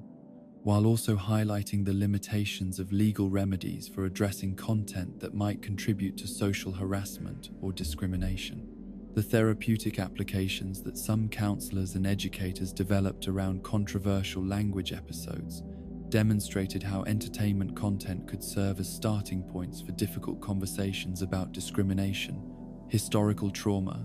and interpersonal communication when approached with professional guidance and appropriate contextual support. The episode's ability to generate emotional responses and personal reflection created opportunities for meaningful dialogue about sensitive topics that might otherwise remain unaddressed within educational or therapeutic settings. In the quiet aftermath of these linguistic storms, we recognize that South Park's exploration of forbidden language revealed fundamental truths about how societies constructed and maintained cultural boundaries through the arbitrary assignment of moral significance to specific combinations of sounds and symbols that derived their power not from inherent meaning, but from collective agreements about their capacity to cause psychological and social harm. The show's systematic violation of language taboos served multiple functions simultaneously, entertaining audiences who appreciated boundary transgression while also exposing the psychological mechanisms through which linguistic restrictions maintained their cultural authority. Despite lacking rational justification for their continued enforcement, the mixed results of these experiments, ranging from successful cultural education about racism to inadvertent contribution to bullying campaigns against red-haired children,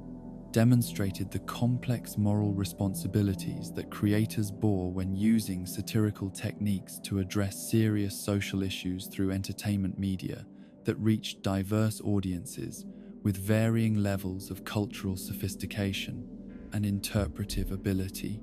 In the volatile intersection where satirical commentary meets celebrity ego, few cultural phenomena have demonstrated as comprehensively as South Park's extended conflicts with famous personalities, the profound psychological vulnerability that public figures experience when confronted with unflattering, artistic representation that strips away carefully constructed, public images to reveal the petty human frailties, insecurities, and moral compromises that lie beneath the glamorous surface of celebrity culture. These battles between animated irreverence and star power revealed fundamental truths about fame, artistic freedom, and the psychological costs of maintaining public personas that required constant protection from satirical attack and cultural criticism that threatened to undermine years of careful image construction and publicity management. The episode Fat Butt and Pancake Head represented South Park's most sustained assault on a specific celebrity's public image and professional reputation, targeting Jennifer Lopez through a portrayal that emphasized her alleged temperamental behavior, professional entitlement, and tendency toward violence when confronted with criticism or disrespect. The episode's creation of Jennifer Lopez as a hand puppet alter ego allowed the show to explore celebrity psychology and the constructed nature of public personas, while maintaining plausible deniability about direct personal attacks through the fictional framework of elementary school talent, show performance,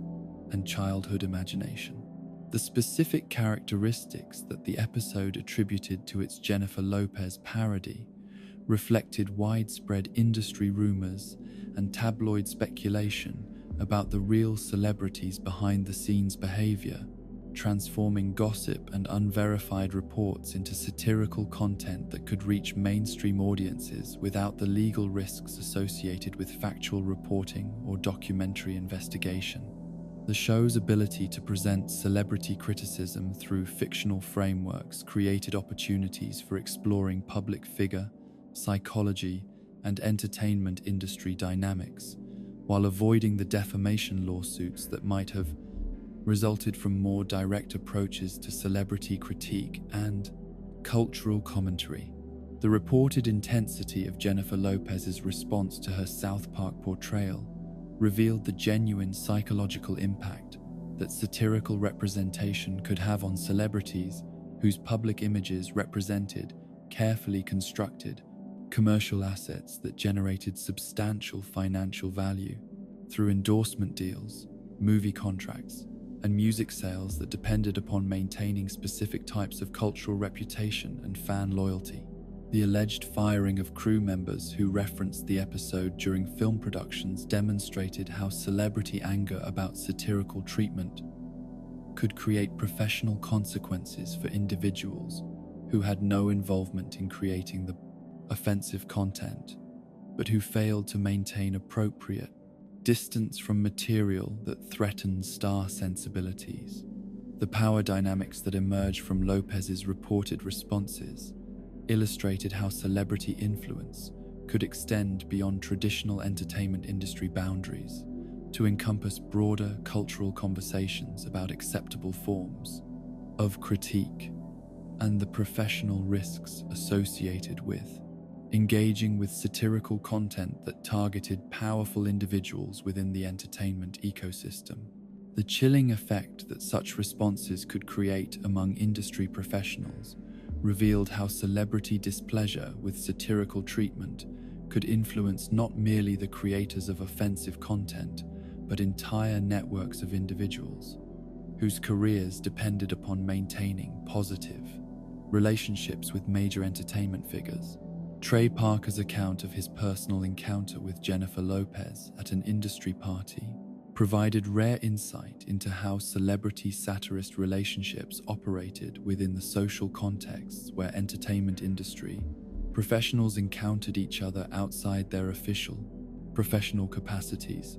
The reported aggressive behavior that Lopez exhibited toward Parker demonstrated how satirical conflicts could transcend professional disagreements to encompass personal animosity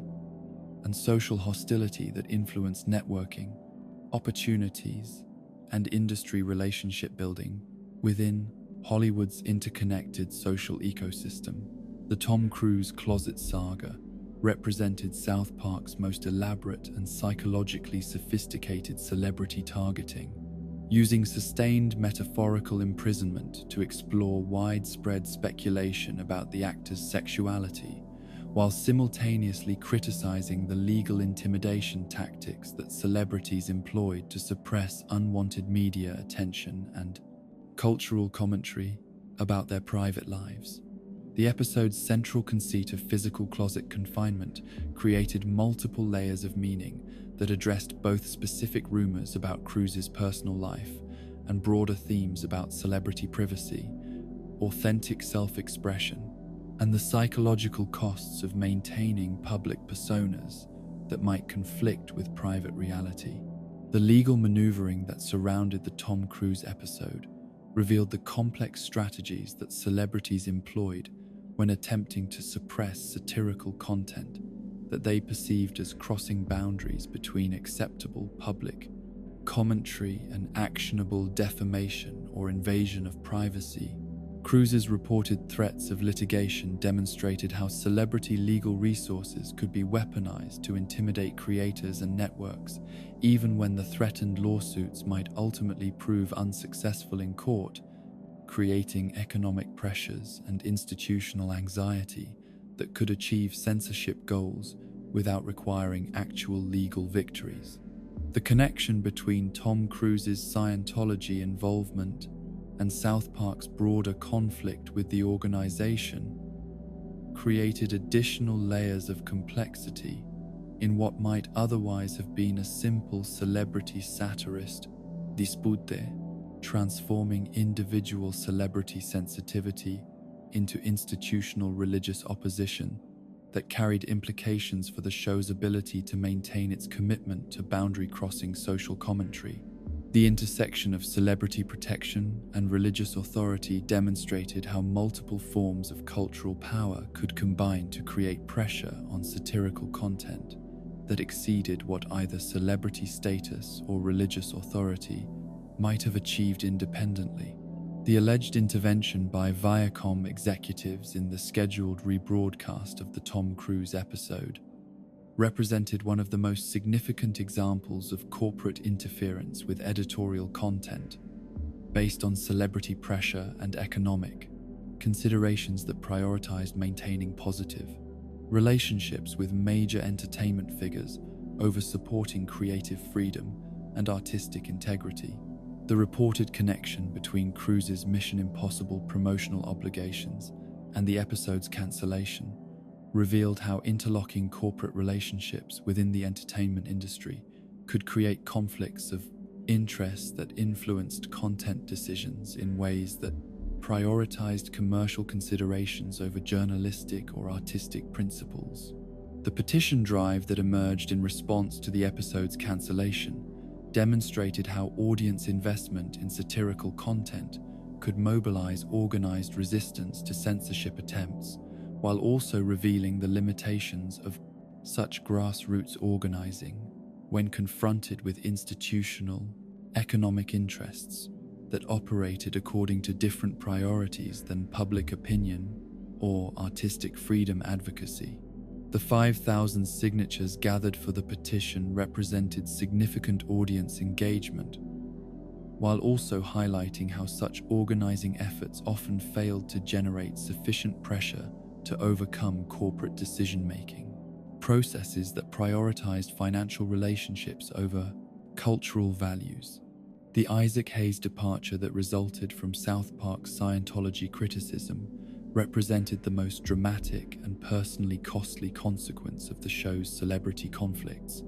demonstrating how satirical content could destroy long-standing creative relationships and eliminate beloved characters when the psychological and social pressures generated by controversial episodes exceeded individual tolerance for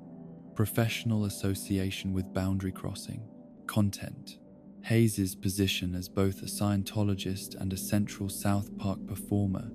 created impossible conflicts between religious loyalty and professional commitment that ultimately forced choices that damaged both his career prospects and the show's creative continuity. The statement that Hayes released explaining his departure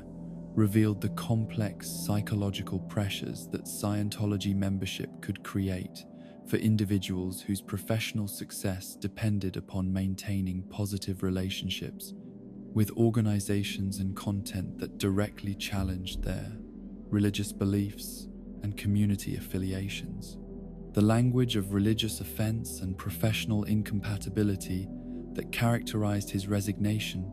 demonstrated how individual celebrity responses to satirical treatment could be influenced by broader institutional pressures and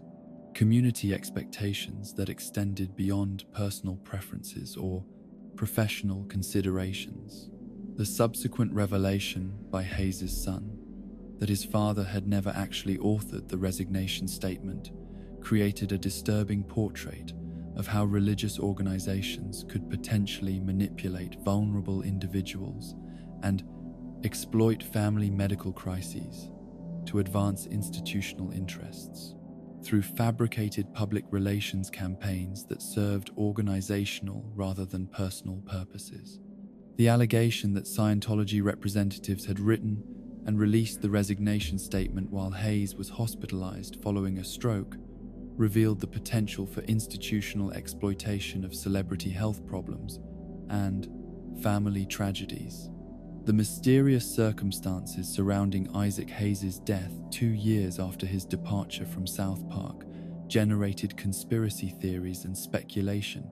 about potential Scientology involvement that reflected broader cultural anxieties about the organization's history of harassment and intimidation against former members and critics. The discovery of his body next to exercise equipment created questions about whether his death resulted from natural medical complications or whether external factors might have contributed to the fatal incident that ended his life at the relatively young age of 65. The investigative attention that Hayes' death received from journalists and documentary filmmakers revealed the broader context of Scientology's treatment of celebrity members who attempted to distance themselves from the Beijing organization or who faced conflicts between their religious commitments and their professional obligations. The pattern of celebrity Scientology departures and subsequent personal difficulties created cultural narratives about institutional pressure and potential retaliation that influenced public interpretation of Hayes' death regardless of the actual medical and circumstantial facts surrounding the incident. The Scientology investigation that reportedly targeted Matt Stone and Trey Parker following the Trapped in the Closet episode demonstrated how religious organizations could employ sophisticated intelligence-gathering techniques and harassment campaigns against individuals who created content that challenged their authority or exposed their practices to public criticism and ridicule. The alleged use of private investigators, trash analysis, financial record examination, and infiltration attempts revealed institutional resources and organizational commitment that extended far beyond typical religious responses to satirical criticism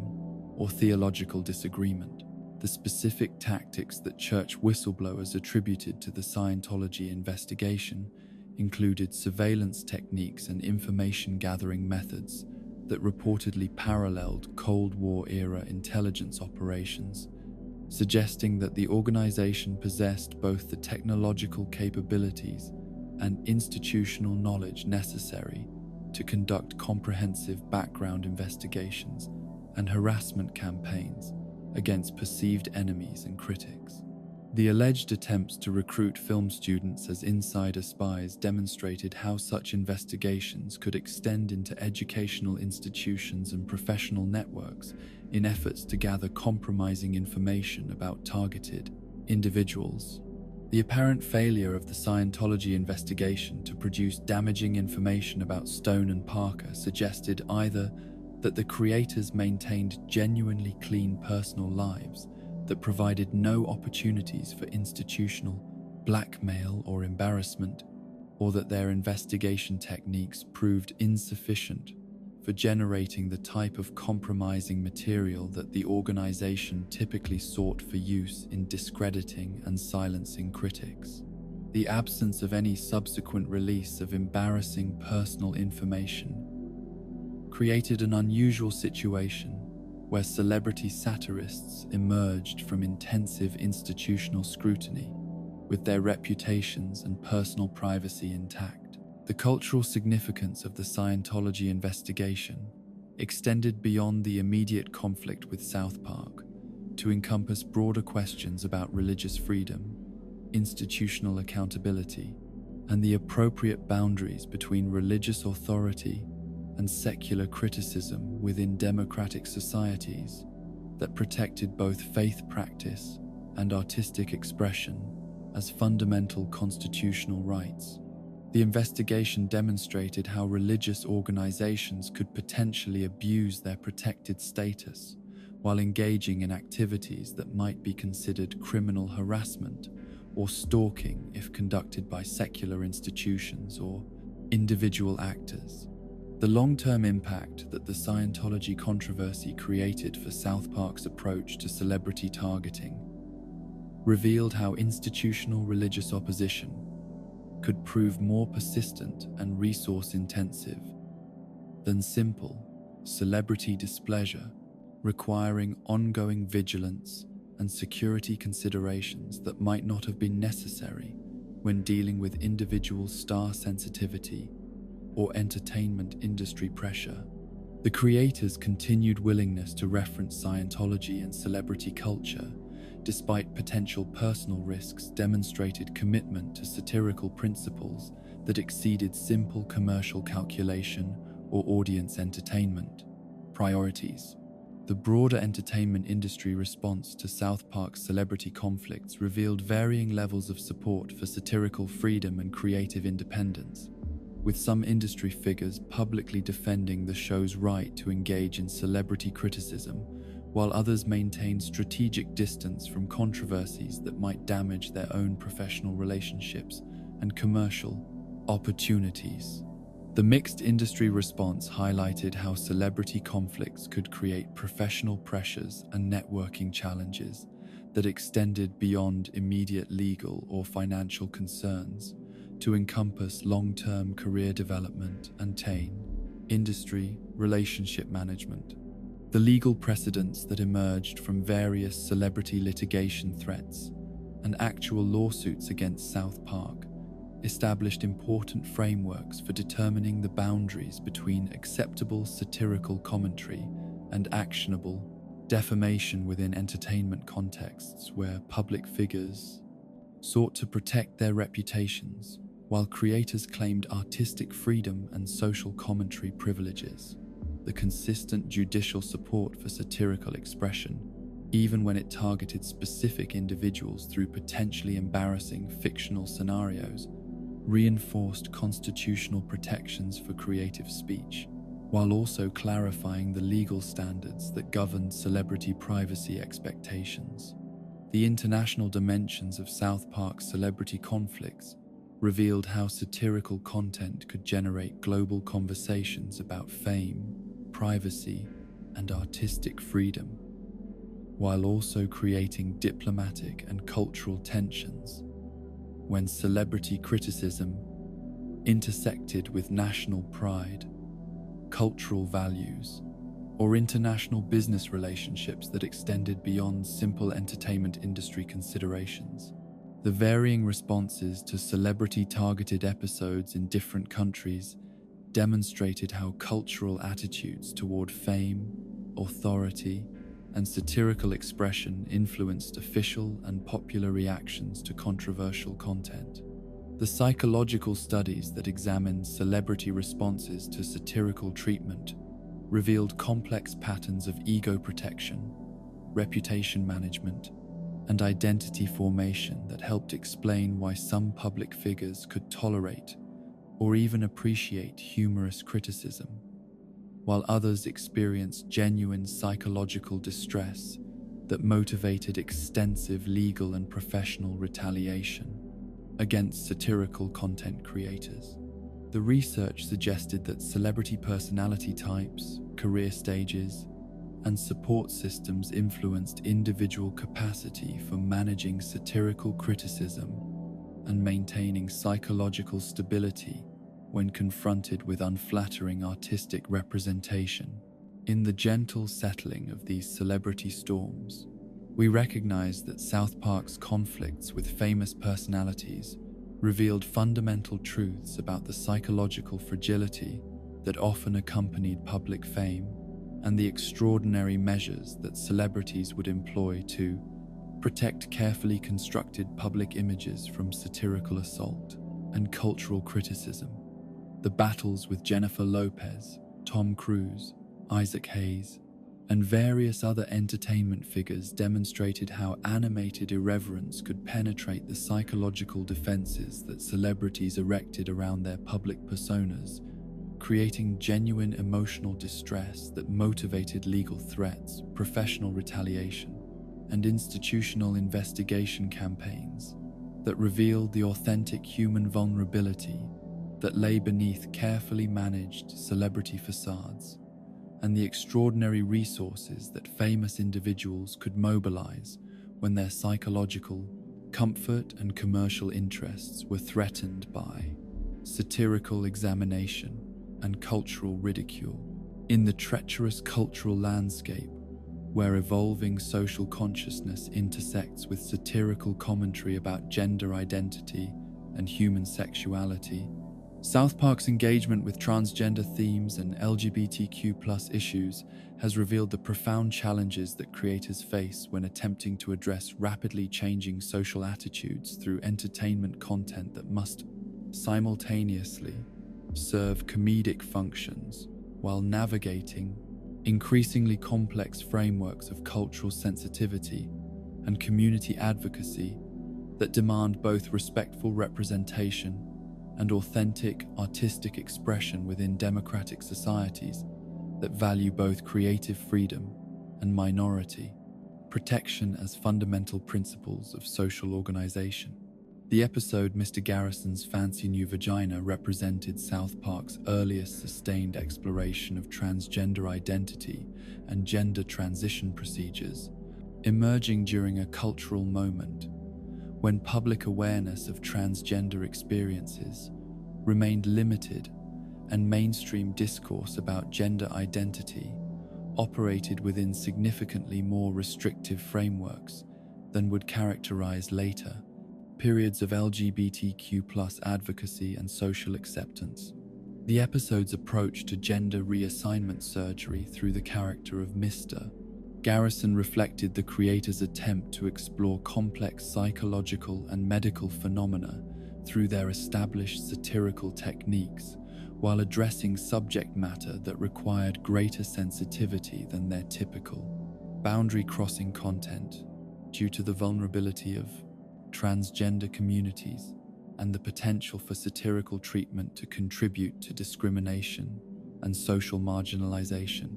The specific medical procedures that the episode depicted through graphic visual representation created controversy, not merely because of their explicit nature,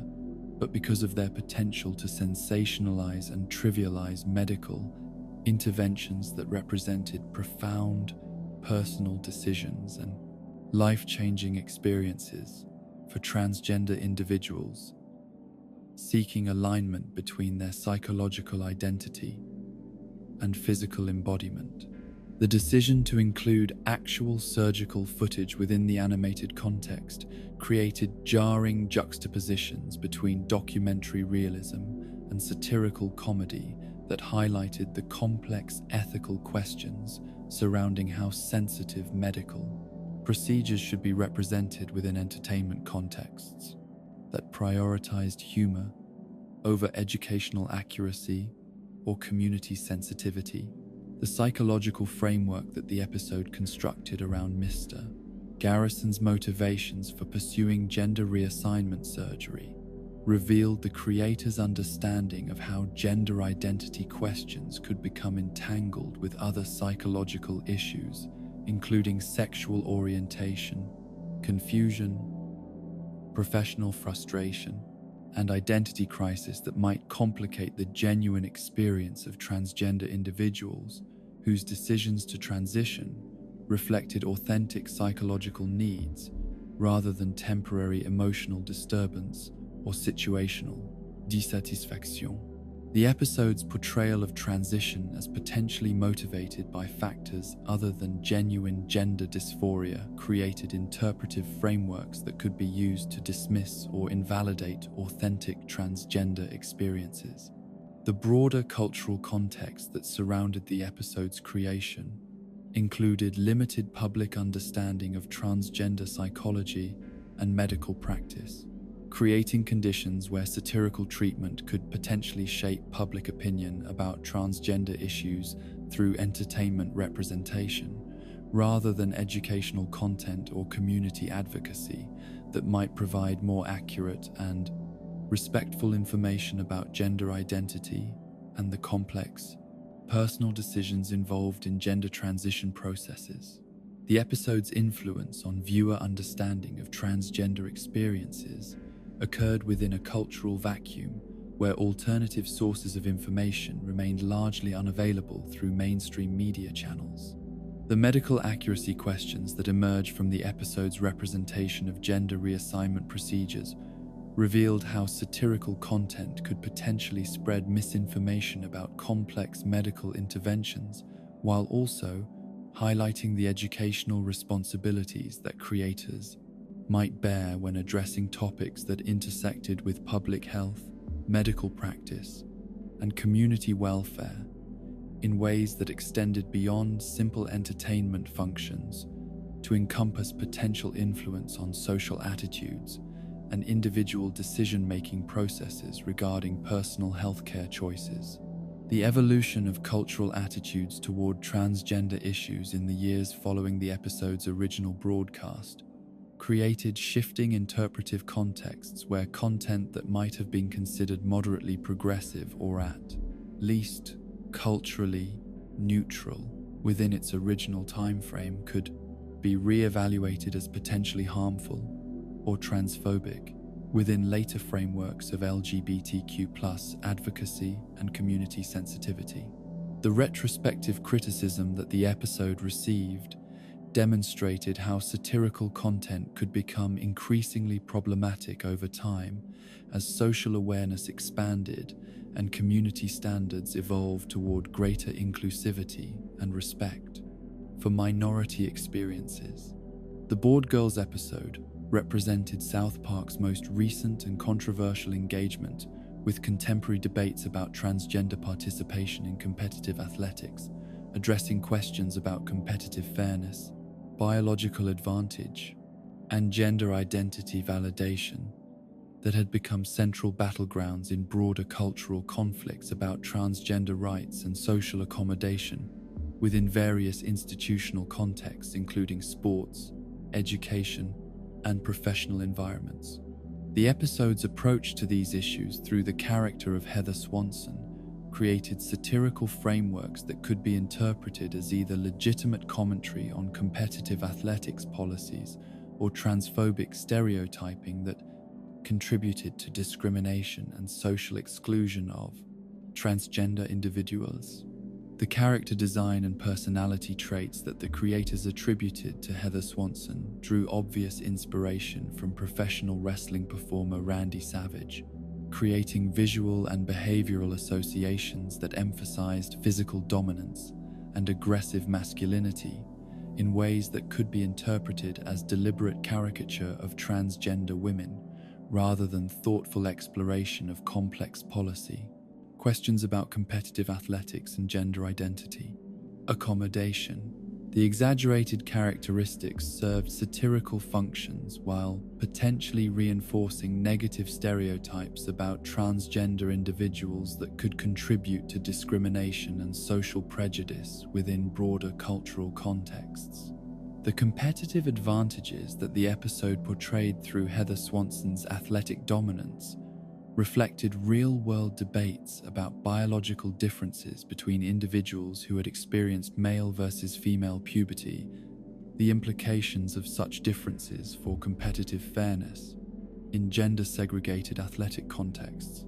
The episode's treatment of these questions through satirical exaggeration could potentially contribute to productive conversations about athletics policy, while also risking oversimplification of complex biological and social questions that required nuanced analysis rather than comedic reduction to simple competitive scenarios. The revelation that Heather Swanson's transition was motivated by romantic revenge rather than authentic gender identity created narrative frameworks that distinguished between genuine transgender experience and manipulative exploitation of gender identity policies for personal advantage or social manipulation. This distinction could potentially serve protective functions for transgender community interests by separating authentic identity questions from cynical policy exploitation, while also creating interpretive frameworks that could be used to question or invalidate genuine transgender experiences through suspicion about underlying motivations. The subplot involving Eric Cartman's response to competitive losses against female opponents created parallel commentary about masculine insecurity and the psychological mechanisms through which some individuals responded to challenges to their assumed gender-based advantages through attempts to change rules rather than accept competitive outcomes. The connection between Cartman's reaction and Heather Swanson's behavior suggested broader themes about how gender-related policies could be exploited by individuals seeking to avoid accountability for competitive failures or personal inadequacies. The Twitter response that erupted following the episode's broadcast demonstrated how social media platforms could amplify criticism of satirical content, while also revealing the complex interpretive challenges that audiences faced when attempting to distinguish between satirical targets and satirical positions within content that employed irony and multiple layers of meaning to explore controversial social issues. The intensity of online criticism reflected broader cultural tensions about transgender representation and the appropriate boundaries of satirical commentary about sensitive social topics. The accusations of transphobia that emerged from various critics and advocacy organizations revealed how satirical treatment of transgender themes could be perceived as inherently problematic, regardless of creative intentions or interpretive complexity, suggesting that certain social topics might require different approaches than traditional South Park satirical techniques due to the vulnerability of affected communities and the potential for entertainment content to influence broader cultural attitudes and policy discussions in ways that could impact real individuals' safety and social acceptance. The broader cultural conversation that surrounded the episode addressed fundamental questions about the relationship between satirical commentary and social advocacy, particularly regarding how entertainment content should balance creative freedom with community responsibility when addressing topics that affected vulnerable populations who faced ongoing discrimination and social marginalization within various institutional and cultural contexts. The debate revealed different perspectives on whether satirical treatment could contribute positively to important social conversations, or whether certain topics required more serious and respectful approaches through educational rather than entertainment channels. The defense arguments that emerged from some viewers and critics suggested that the episode's primary targets were masculine insecurity and competitive manipulation, rather than transgender identity itself, creating interpretive frameworks that could potentially absolve the content of transphobic intent, while still acknowledging its potential to cause harm through misinterpretation or selective quotation by individuals seeking to support anti-transgender political positions or social attitudes.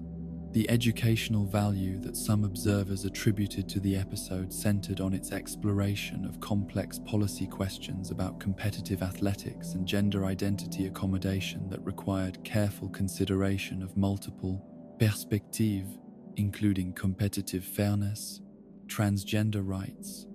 biological reality, and social inclusion goals that might sometimes create tensions, requiring thoughtful compromise and institutional innovation, rather than simple ideological positions or categorical policy approaches. The international response to the episode revealed varying cultural attitudes toward transgender issues and satirical commentary about gender identity questions, with different societies maintaining different frameworks for balancing creative expression with community protection and minority rights advocacy within their particular cultural and legal contexts. The global conversation that emerged around the episode demonstrated how entertainment content could influence international discussions about transgender rights and social accommodation policies. The long-term impact assessment of South Park's transgender-related content remained complicated by the evolving nature of cultural attitudes and social awareness regarding LGBTQ+ issues, creating conditions where retrospective evaluation required consideration of both historical context and contemporary community standards, while also acknowledging the ongoing vulnerability of transgender individuals who continued to face discrimination and social challenges that could be exacerbated by unsympathetic or insensitive media representation. The psychological research that examined audience responses to transgender-themed satirical content revealed complex patterns of interpretation that were influenced by viewers' existing attitudes, personal experiences with LGBTQ+ individuals, and cultural frameworks for understanding gender identity questions. Studies suggested that satirical content could potentially reinforce existing prejudices among hostile audiences, while also creating opportunities for education and empathy development among viewers who approach the material with openness to learning and perspective expansion. The advocacy organization responses that ranged from condemnation to cautious appreciation demonstrated the diversity of perspectives within LGBTQ+ communities about how transgender issues should be addressed within entertainment contexts, and whether satirical treatment could serve constructive functions when approached with appropriate sensitivity and cultural awareness. The varied responses reflected broader debates within advocacy communities about strategic approaches to achieving social acceptance and policy change through cultural engagement versus protective isolation from potentially harmful representation. The educational applications that some instructors developed around the transgender episodes demonstrated how controversial entertainment content could be incorporated into academic discussions about gender studies, social policy, and media representation when approached with appropriate analytical frameworks and institutional support for exploring complex social issues through multiple perspectives and interpretive lenses. The classroom use of such content required careful consideration of student safety and community sensitivity, while maintaining space for meaningful examination of important social questions. The policy implications that emerged from cultural conversations about the transgender episodes extended beyond entertainment industry considerations to encompass broader questions about transgender rights, competitive athletics policies, and institutional accommodation strategies that affected real individuals within educational, athletic, and professional contexts where gender identity questions required practical solutions rather than satirical commentary or theoretical debate. In the gentle contemplation of these identity storms, we recognize that South Park's engagement with transgender themes occurred within rapidly evolving cultural contexts where social awareness, community advocacy, and individual understanding of gender identity questions continued to develop in ways that influenced how satirical commentary was received and interpreted by diverse audiences, with varying levels of personal investment in LGBTQ+. rights, and social accommodation issues. The creators' attempts to address these complex topics through their established satirical techniques revealed both the potential for entertainment content to contribute meaningfully to important social conversations and the significant risks that such approaches carried for vulnerable communities whose safety and social acceptance could be influenced by media representation that might inadvertently reinforce discriminatory attitudes or provide rhetorical ammunition for individuals and organizations seeking to resist transgender rights and social inclusion initiatives within various institutional and cultural contexts. In the complex geography of global media distribution and cultural regulation, few entertainment phenomena have revealed as comprehensively as South Park's international censorship battles the profound variations in national approaches to managing satirical content that challenges religious sensibilities, political authority, and social conventions within diverse cultural contexts that maintain fundamentally different relationships between individual expression and collective responsibility. These censorship patterns demonstrate how entertainment content that operates within acceptable boundaries in one cultural context can trigger institutional responses, ranging from temporary scheduling modifications to permanent national bans that eliminate access to controversial material through official distribution channels while creating underground markets for forbidden content that often increase rather than decrease cultural influence and audience interest. The Banned in China episode represented South Park's most comprehensive critique of international censorship mechanisms and corporate self-censorship practices that had become increasingly common as American entertainment companies sought access to lucrative global markets through content modifications that satisfied foreign regulatory authorities and cultural sensitivities, often at the expense of artistic integrity and creative vision. The episode's direct confrontation with Chinese governmental control over media content created unprecedented consequences that extended far beyond typical international distribution challenges to encompass complete elimination of South Park from Chinese internet infrastructure and cultural discourse through systematic censorship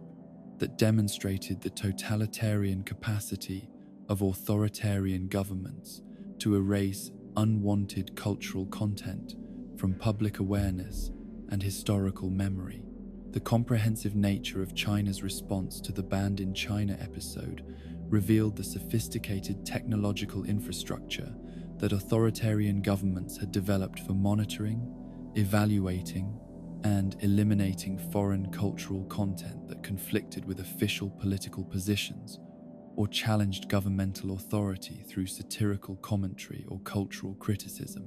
The complete removal of South Park references from Chinese social media platforms, streaming services, and internet search results demonstrated institutional capacity for cultural erasure that exceeded simple content blocking to encompass systematic elimination of public discussion and cultural memory regarding forbidden entertainment materials. The speed and thoroughness with which Chinese authorities implemented their South Park ban revealed pre-existing monitoring systems and response protocols that suggested ongoing surveillance of American entertainment content for politically sensitive material that might challenge Chinese governmental authority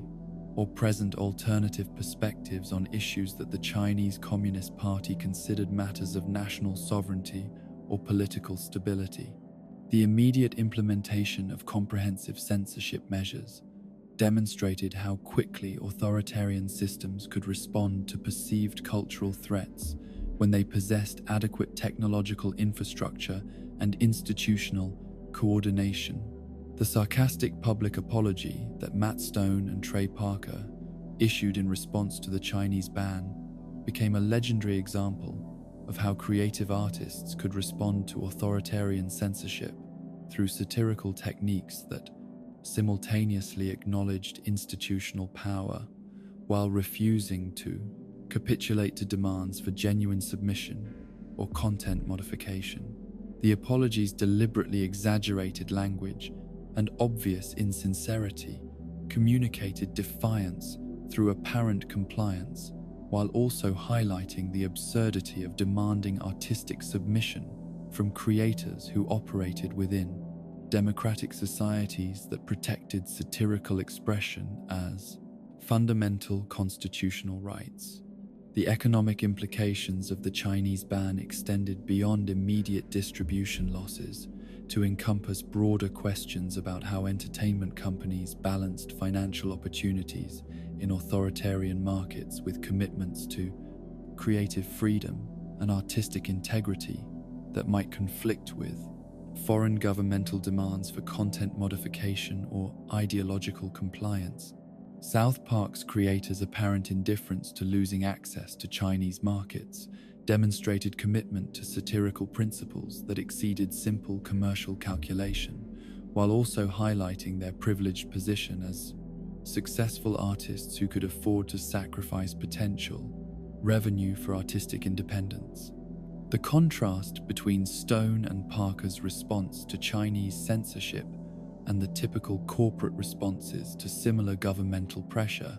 revealed different approaches to managing international distribution challenges when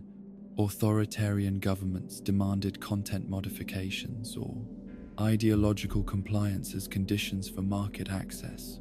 The creators' willingness to sacrifice Chinese distribution rather than modify their content established precedents for how independent artists might respond to authoritarian pressure, while also highlighting the economic privileges that enabled such principled resistance to foreign governmental demands. The British censorship patterns that characterize Sky One's approach to South Park distribution revealed how democratic societies with different cultural sensitivities and regulatory frameworks could implement content restrictions that operated through commercial, rather than governmental, channels, while still achieving significant limitations on public access to controversial satirical material. The network's repeated refusal to broadcast specific episodes demonstrated how corporate risk assessment and cultural sensitivity considerations could create unofficial censorship that achieved similar results to governmental prohibition while maintaining plausible claims about editorial discretion rather than political suppression. The specific episodes that Sky One consistently refused to broadcast revealed patterns in British cultural sensitivities that distinguished between acceptable and unacceptable forms of satirical content based on religious themes, sexual material, and cultural references that might generate public controversy or regulatory intervention within the British media landscape. The network's selective censorship approach demonstrated how commercial media organizations could implement content restrictions based on anticipated audience responses and regulatory concerns while maintaining their general commitment to broadcasting controversial entertainment programming. The New Zealand controversies that surrounded various South Park episodes revealed how smaller democratic societies could experience disproportionate cultural impact from American entertainment content, while also demonstrating the complex relationships between governmental authority, religious institutions, and media regulation within societies that balanced free expression principles with community sensitivity concerns and cultural protection goals. The involvement of government officials and religious leaders in debates about South Park content demonstrated how entertainment programming could become entangled with broader cultural and political discussions about national identity and social values. The Australian censorship approaches that resulted in delayed broadcasts and content warnings for specific South Park episodes revealed regulatory strategies that attempted to balance public access to controversial content with institutional responsibilities for protecting community standards and preventing potential harm to vulnerable audience members. The delayed broadcast schedules and restricted viewing times demonstrated how democratic societies could implement content restrictions that preserved access while limiting exposure to potentially sensitive material during periods when younger viewers might be watching television programming. The European video game censorship that affected South Park: The Stick of Truth revealed how content restrictions could extend beyond traditional broadcast media to encompass interactive entertainment products that contain similar satirical material and boundary-crossing content. The replacement of censored scenes with mocking placeholder screens demonstrated how content creators could respond to regulatory restrictions through satirical techniques that called attention to the censorship itself, while complying with legal requirements for content modification in specific international markets. The pattern of international censorship responses revealed broader global trends in media regulation and cultural sensitivity that reflected different national approaches to balancing individual expression rights with community protection. Goals and governmental authority over cultural content that might influence public opinion or social stability. The variations in censorship, severity, and implementation methods demonstrated how cultural values, political systems, and regulatory frameworks influenced official responses to controversial entertainment content across different national contexts. The underground distribution networks that emerged in response to international censorship demonstrated how digital technologies and informal sharing systems could partially circumvent official content restrictions, while also creating new challenges for creators seeking to maintain control over their artistic works and commercial exploitation rights. The necessity of relying on potentially illegal distribution methods to access censored content revealed the limitations of formal censorship systems in completely eliminating public access to forbidden material, while also highlighting the risks that audiences faced when seeking access to officially prohibited entertainment content. The diplomatic implications of entertainment censorship revealed how cultural content could become entangled with broader international relations and trade considerations that extended beyond simple media regulation to encompass questions about cultural sovereignty, artistic freedom, and the appropriate boundaries between national authority and global cultural exchange within increasingly interconnected international systems of communication and commerce.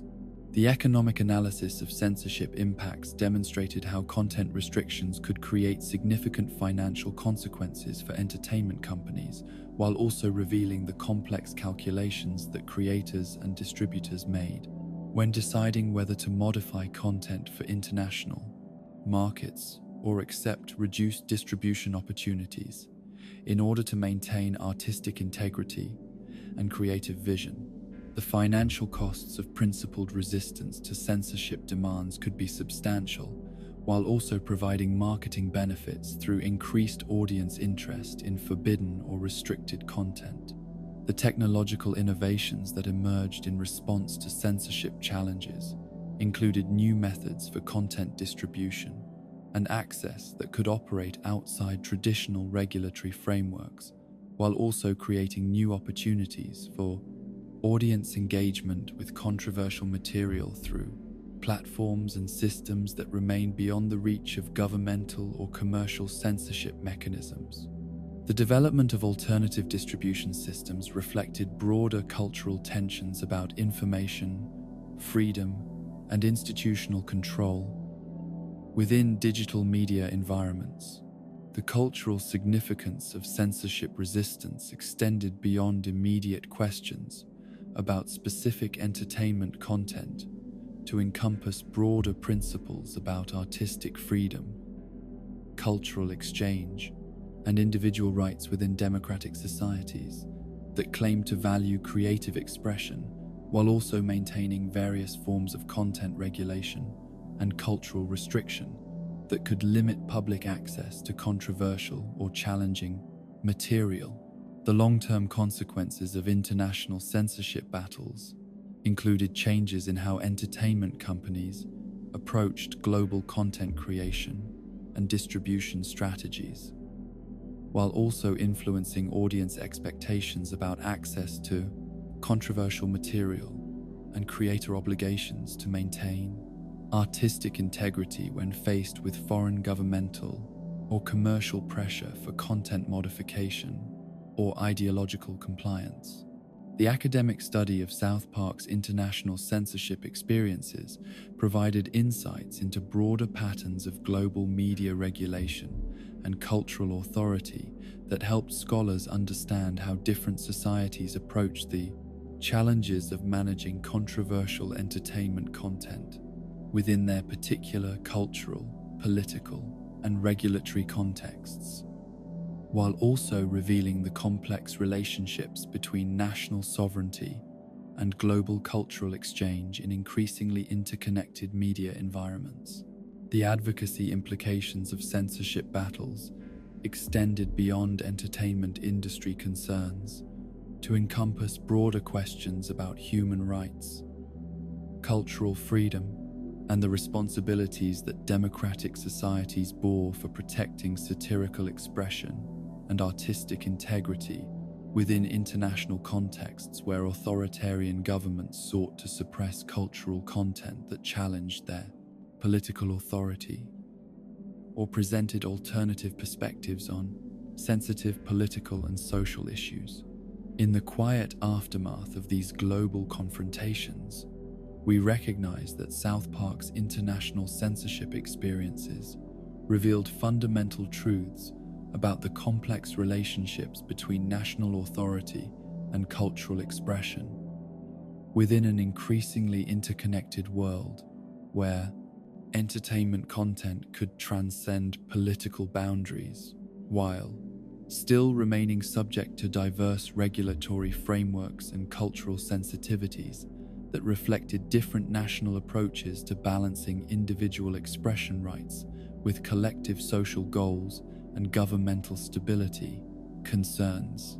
The creators' consistent refusal to modify their content for international markets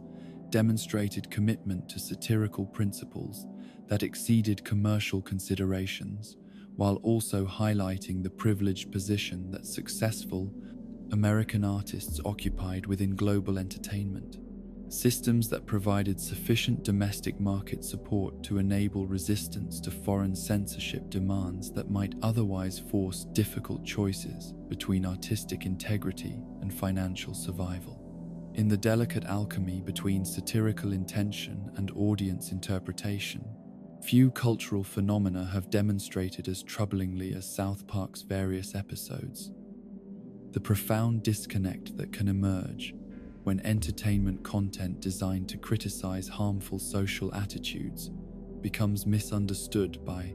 audiences who lack the interpretive frameworks necessary to distinguish between satirical targets and satirical positions, creating real-world consequences that extend far beyond entertainment consumption to encompass genuine harm to individuals and communities who become victims of behaviors that satirical content intended to discourage rather than promote through its boundary-crossing commentary and social criticism. The fundamental challenge that South Park's creators have consistently faced throughout the show's history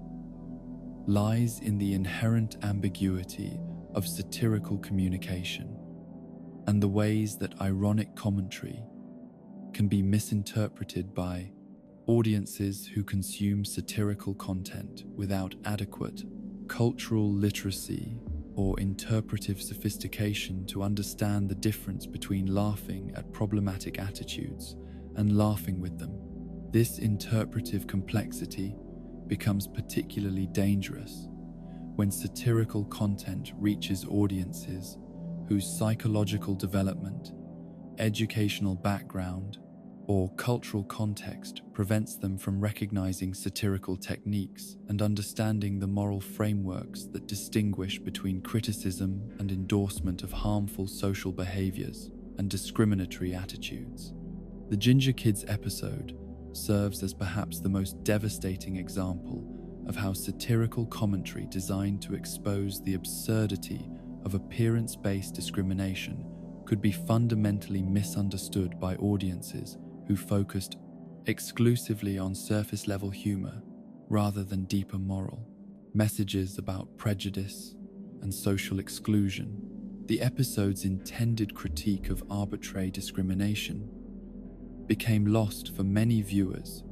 who interpreted Cartman's anti-ginger rhetoric as genuinely funny rather than recognizing it as satirical exposure of discriminatory thinking patterns that deserved condemnation rather than celebration or imitation through real-world harassment campaigns. The emergence of Kick a Ginger Day as an organized annual harassment event targeting red-haired children represents one of the most troubling examples of how entertainment content can generate unintended real-world consequences when satirical messages become distorted through audience misinterpretation and social media amplification that transforms critical commentary into harmful action. The transformation of anti-discrimination satire into actual discrimination revealed the dangerous potential for satirical content to achieve results completely opposite to its intended moral purposes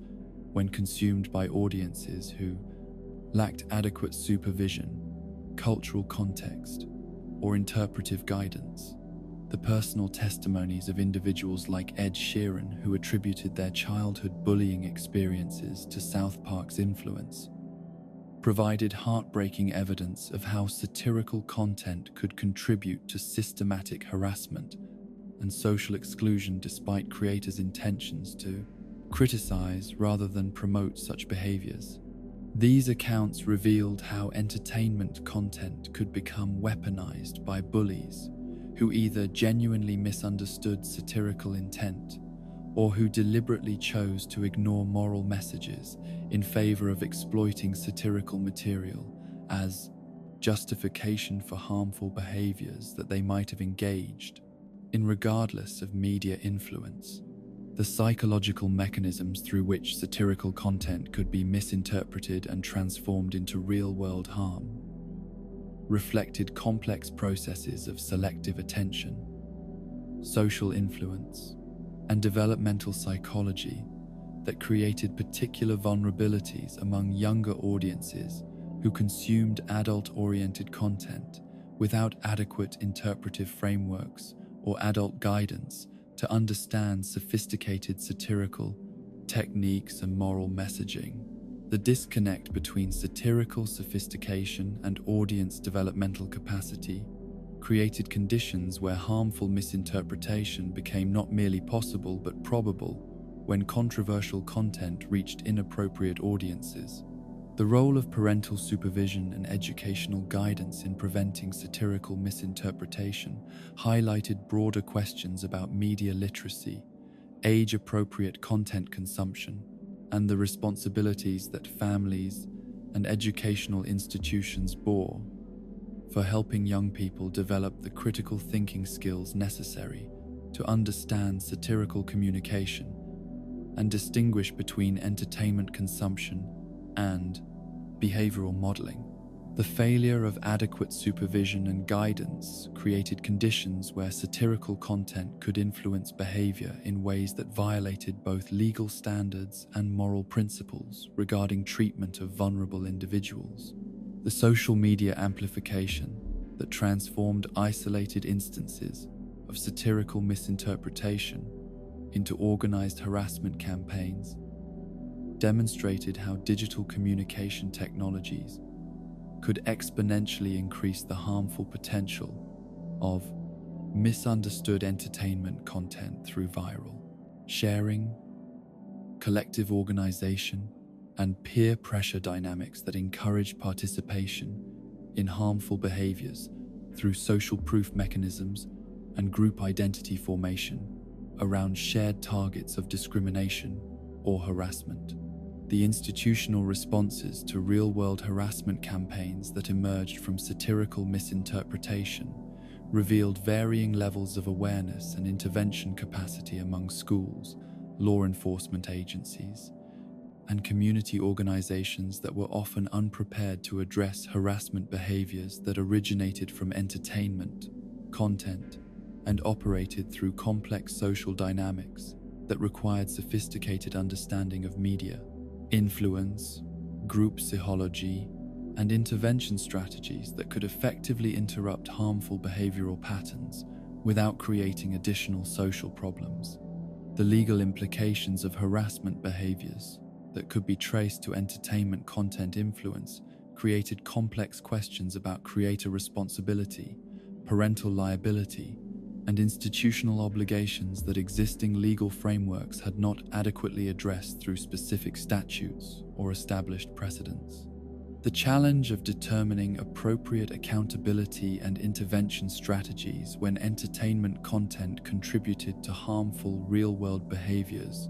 required careful consideration of constitutional free speech protections, parental rights, educational responsibilities, and individual accountability for personal choices and behaviors. The psychological research that examined the relationship between satirical content consumption and real-world behavior revealed complex patterns of influence that depended upon numerous variables, including audience, characteristics, viewing contexts, social environments, and interpretive frameworks that made simple causal relationships between media exposure and behavioral outcomes difficult to establish through traditional research methodologies.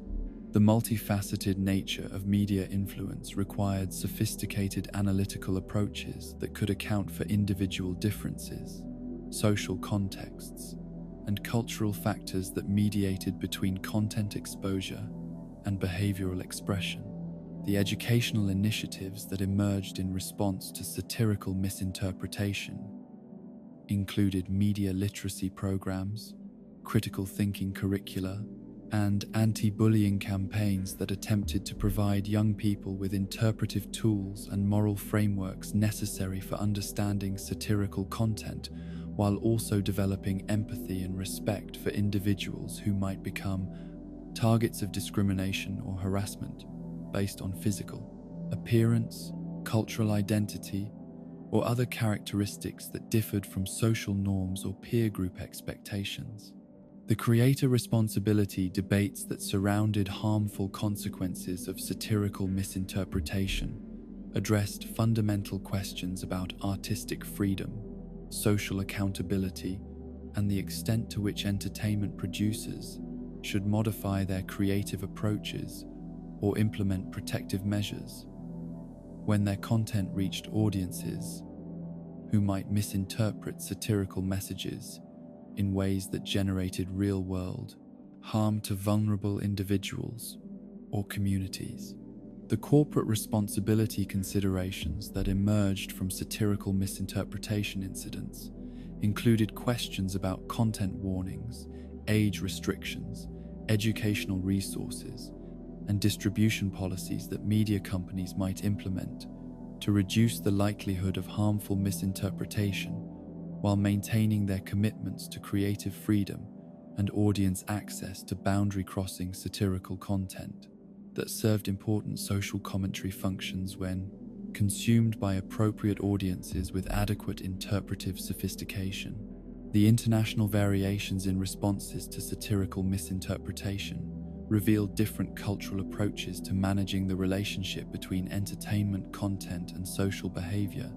with some societies implementing more restrictive regulatory frameworks, while others relied more heavily on educational interventions and community-based solutions that emphasized developing cultural literacy and critical thinking skills,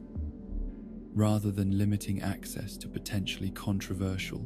entertainment content. The long-term impact assessment of satirical misinterpretation incidents required consideration of both immediate harm to targeted individuals and broader cultural consequences that might include increased social awareness of discrimination issues, improved media literacy education, enhanced understanding of satirical communication, and more sophisticated approaches to preventing harassment behaviors that originated from entertainment content consumption within inappropriate social contexts. The therapeutic interventions that emerged for individuals who had been targeted by harassment campaigns that originated from satirical misinterpretation included counseling services, peer support programs, and community reconciliation initiatives that attempted to address both immediate psychological harm and longer-term social healing, while also providing educational opportunities for individuals who had participated in harmful behaviors to develop greater understanding of their impact on targeted community members. The policy implications of satirical misinterpretation extended beyond entertainment industry regulation to encompass educational policy, anti-bullying legislation, digital citizenship curricula, and community intervention strategies that could more effectively prevent and respond to harassment behaviors that operated through complex social dynamics and technological amplification systems that existing institutional frameworks had not adequately addressed through established policies and procedures. The cultural evolution that occurred in response to satirical misinterpretation incidents included increased awareness of media influence mechanisms, greater emphasis on interpretive education, enhanced understanding of satirical communication techniques, and more sophisticated approaches to consuming boundary-crossing entertainment content that served important social functions, while also carrying potential risks when misunderstood or misapplied within inappropriate social contexts, or by audiences lacking adequate cultural literacy and moral development. The research applications that emerged from studying satirical misinterpretation provided valuable insights into media psychology, social influence mechanisms, educational interventions, and prevention strategies that could inform broader efforts to promote healthy media consumption habits, while also protecting vulnerable individuals from harassment behaviors that might originate from entertainment content that was designed to serve constructive social purposes, but which carried inherent risks of misinterpretation and harmful application. The advocacy organizations that mobilized in response to harassment campaigns originating from satirical content developed new strategies for addressing media influence discrimination, while also working to preserve creative freedom and satirical expression rights that served important social criticism functions within democratic societies that valued both individual protection and cultural commentary as essential elements of healthy public discourse and social development. In the gentle reckoning with these unintended consequences, we recognize that South Park's experiences with satirical misinterpretation revealed fundamental tensions between creative freedom and social responsibility that required ongoing negotiation through educational initiatives, community awareness, and cultural development, rather than simple regulatory solutions or institutional censorship that might eliminate beneficial social commentary along with potentially harmful content. The creators' continued commitment to boundary-crossing satirical techniques, despite evidence of occasional misinterpretation, demonstrated their recognition that the social benefits of challenging discriminatory attitudes and exposing cultural hypocrisy outweighed the risks of occasional misunderstanding, while also highlighting the collective responsibility that communities bore for developing adequate media literacy and moral education to ensure that satirical content could serve its intended functions of promoting critical thinking and social awareness rather than inadvertently contributing to the very problems that satirical commentary sought to address and ultimately resolve through increased cultural sophistication and moral development. In the sophisticated architecture of deliberate provocation and cultural commentary, South Park's approach to controversial content has consistently operated according to philosophical principles that distinguish between superficial shock tactics designed merely to generate attention and substantive satirical techniques that serve deeper purposes of social criticism, moral examination, and cultural transformation through the strategic deployment of boundary-crossing material that challenges audience assumptions while advancing coherent worldviews about human nature, institutional authority, and the complex relationships between individual freedom and collective responsibility within democratic societies that claim to value both creative expression and social harmony as fundamental organizing principles. The foundational philosophy that governs Matt Stone and Trey Parker's approach to controversial content emerges from libertarian political perspectives that emphasize individual autonomy, skepticism toward institutional authority, and commitment to free expression principles that extend beyond simple legal protections to encompass moral obligations for artists and citizens, to challenge conventional wisdom and expose cultural hypocrisy through whatever means prove most effective for penetrating psychological defenses and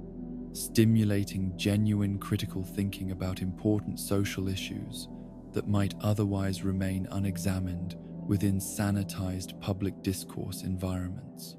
The equal opportunity offense principle that characterizes South Park's satirical approach reflects sophisticated understanding of how consistent boundary transgression can serve educational functions by demonstrating that no individual, group, institution, or ideology should be exempted from satirical examination based on claims of special sensitivity, protected status, or cultural authority that might otherwise create intellectual safe spaces where important ideas could avoid rigorous, critical analysis. The show's commitment to offending all constituencies equally prevents accusations of targeted harassment, while also ensuring that satirical criticism maintains independence from political allegiances or cultural loyalties that might compromise analytical objectivity. The distinction between controversy for shock value and controversy for substantive commentary becomes evident through examination of how South Park episodes typically embed their most offensive material within coherent moral frameworks that advance specific arguments about social behavior, institutional corruption, or cultural blind spots, rather than simply presenting transgressive content without deeper purpose or analytical context. The show's most successful controversial episodes operate through satirical techniques that use offensive surface elements to draw attention to more serious underlying themes that might otherwise fail to penetrate audience consciousness if presented through conventional, educational, or journalistic approaches. The libertarian worldview that underlies much of South Park's controversial content manifests through consistent skepticism toward governmental authority, religious institutions, corporate power, and social movements that claim moral authority, while potentially suppressing individual autonomy or critical thinking through ideological conformity pressures and institutional orthodoxy enforcement. The show's satirical targets typically include authority figures and organized movements that seek to control individual behavior, or thought through moral claims that may mask self-interested motivations or psychological needs for power and social control over others' choices and expressions. The moral framework that guides South Park's approach to offensive humor typically emphasizes personal responsibility, authentic self-expression, tolerance for individual differences, and resistance to institutional manipulation, while also maintaining respect for genuine human suffering and individual dignity that transcends group identity categories or political affiliations. The show's satirical techniques attempt to distinguish between legitimate targets for criticism and vulnerable individuals who deserve protection from harassment or discrimination based on characteristics beyond their personal control or moral choices. The evolution of South Park's provocative techniques over 25 years reveals growing sophistication in how controversial content can serve educational functions through satirical frameworks that encourage audience members to examine their own assumptions and moral reasoning processes, rather than simply consuming offensive material for entertainment value or social transgression satisfaction. The show's most mature, controversial episodes typically challenge viewers to reconsider their positions on complex issues, while also providing multiple interpretive frameworks that respect audience intelligence and moral agency. The timing strategies that govern when and how South Park addresses controversial topics demonstrate understanding of cultural readiness and social context factors that influence how satirical content will be received and interpreted by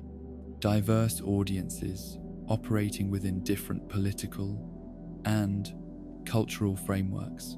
The creators' decisions about which controversies to engage and which to avoid reflect practical wisdom about maximizing constructive impact while minimizing harmful misinterpretation or social backlash that might undermine satirical effectiveness or create genuine harm to vulnerable individuals or communities. The research and preparation that precedes South Park's most controversial episodes reveals commitment to accuracy and cultural understanding that distinguishes serious satirical commentary from ignorant stereotyping or lazy cultural appropriation that might reflect creator bias or intellectual laziness, rather than genuine engagement with complex social issues that require sophisticated analysis and respectful treatment, even within satirical contexts that employ offensive techniques for analytical purposes. The collaborative process through which controversial content is developed at South Park Studios includes multiple perspectives and critical evaluation stages designed to ensure that offensive material serves legitimate satirical purposes while avoiding gratuitous cruelty or cultural insensitivity that might undermine the show's credibility as social commentary rather than mere provocation designed to generate attention through boundary violation without deeper analytical purpose or moral justification. The audience consideration factors that influence South Park's approach to controversial content include recognition that different viewer demographics possess varying levels of cultural literacy, interpretive sophistication, and psychological resilience that affect how satirical material will be understood and applied within their personal and social contexts. The creators' awareness of mixed-age audiences and diverse cultural backgrounds creates ongoing tensions between maintaining satirical effectiveness and preventing harmful misinterpretation among audience segments who may lack adequate frameworks for understanding complex satirical technique. The cultural impact assessment that accompanies South Park's controversial content creation includes consideration of how specific episodes might influence broader cultural conversations about important social issues, while also weighing potential negative consequences that could result from satirical treatment of sensitive topics that affect vulnerable communities or individuals who might experience real-world harm from satirical misunderstanding or malicious exploitation of satirical material for harassment or discrimination purposes. The artistic integrity principles that govern South Park's controversial content development emphasize maintaining consistency with established character development, narrative coherence, and thematic exploration, rather than introducing offensive elements purely for shock value or commercial exploitation, without regard for story quality or character authenticity that might compromise the show's artistic credibility. Long-term cultural influence as serious satirical commentary rather than shallow provocation, designed primarily for marketing purposes. The legal consultation processes that precede potentially controversial South Park episodes include careful review of defamation risks, privacy invasion concerns, and regulatory compliance requirements that might affect content distribution, while also ensuring that satirical techniques remain within constitutional protection boundaries that preserve creative freedom rights without exposing creators or distributors to unnecessary legal liability or commercial risk that might compromise ongoing satirical activities. The international awareness factors that influence South Park's controversial content creation include understanding of how specific satirical techniques and cultural references will translate across different national contexts, while also recognizing that global distribution creates responsibilities for considering how controversial material might affect international audiences who operate within different cultural frameworks and regulatory environments that could influence interpretation and reception of satirical content. The psychological analysis that informs South Park's approach to controversial content includes understanding of how offensive material affects different personality types and psychological profiles, while also recognizing the therapeutic potential that controversial humor can provide for audiences who appreciate satirical techniques as methods for processing difficult emotions and social tensions through comedy, rather than more destructive expressions of frustration or anger towards social problems and institutional failure. The educational potential that controversial South Park episodes provide through their analytical frameworks and moral questioning techniques creates opportunities for meaningful discussions about complex social issues when satirical content is consumed within appropriate educational contexts with adequate interpretive guidance and critical thinking support that helps audiences distinguish between satirical techniques and endorsed positions while developing greater cultural literacy and analytical sophistication. The social responsibility balance that South Park maintains between creative freedom and community impact involves ongoing negotiation between artistic expression rights and collective welfare considerations that require careful judgment about when satirical techniques serve constructive social purposes versus when they might contribute to harmful social dynamics or individual suffering that outweighs potential benefits from cultural criticism and institutional challenge through boundary-crossing satirical commentary. The innovation aspects of South Park's controversial techniques include development of new satirical methods and cultural criticism approaches that expand possibilities for addressing sensitive topics through entertainment media, while also influencing other creators and cultural commentators who seek to engage with important social issues through satirical frameworks that balance analytical rigor with audience accessibility and entertainment value that maintains public engagement with serious cultural questions. In the thoughtful contemplation of South Park's provocative philosophy, we recognize that the show's approach to controversial content represents a sophisticated attempt to balance multiple competing values and obligations within democratic societies that require both open discourse and social responsibility, both individual expression and collective welfare, both critical analysis and respectful treatment of human dignity. The creators' consistent commitment to equal opportunity offense and substantive cultural commentary demonstrates their understanding that genuine satirical art must serve purposes beyond mere entertainment or shock value to encompass meaningful contributions to ongoing cultural conversations about morality, authority, and social organization that benefit from rigorous critical examination through whatever techniques prove most effective for penetrating psychological resistance and stimulating authentic moral reflection among diverse audiences who might otherwise avoid engaging with challenging ideas and uncomfortable truths about human nature and social institutions. In the profound transformation of cultural standards and entertainment expectations that has unfolded across the quarter century since South Park first shocked audiences with its crude animation and boundary-crossing content,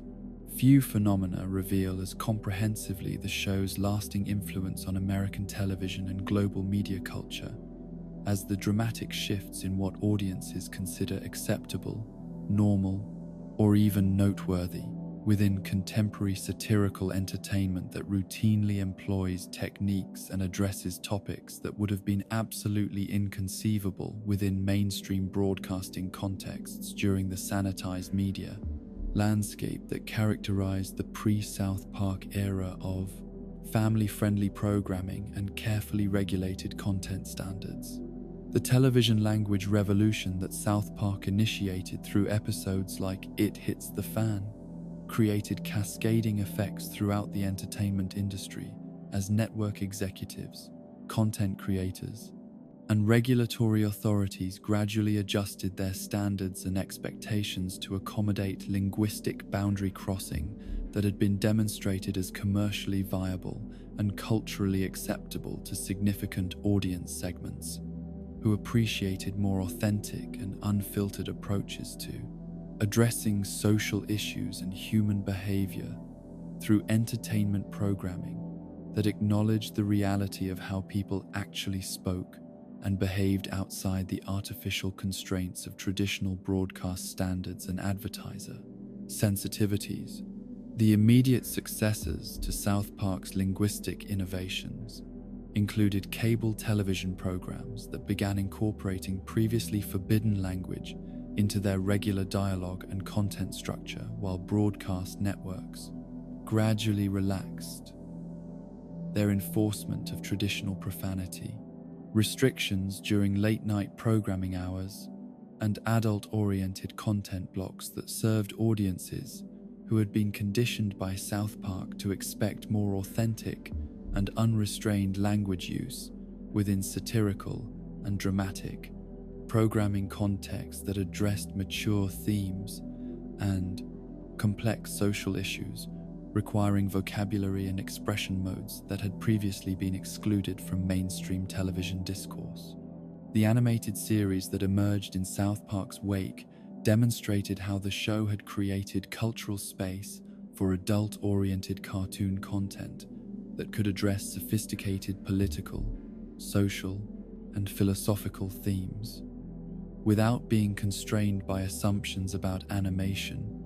as exclusively children's entertainment or family viewing experiences. Programs like Rick and Morty, BoJack Horseman,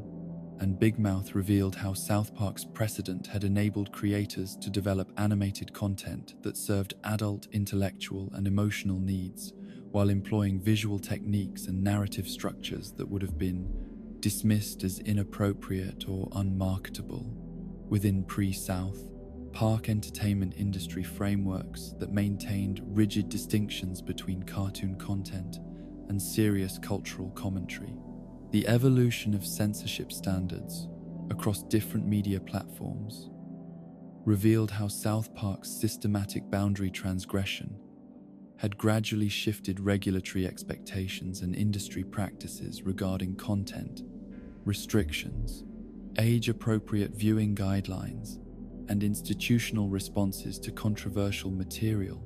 that challenged traditional moral frameworks or addressed sensitive social topics through satirical techniques that had been legitimized through South Park's commercial success and cultural influence over multiple decades of sustained, boundary-crossing entertainment production. The streaming service revolution that transformed entertainment distribution and consumption patterns created new opportunities for controversial content to reach global audiences without the traditional gatekeeping mechanisms and regulatory restrictions that had previously limited access to boundary-crossing material like South Park's most provocative episodes. The transition from scheduled broadcast programming to on-demand content consumption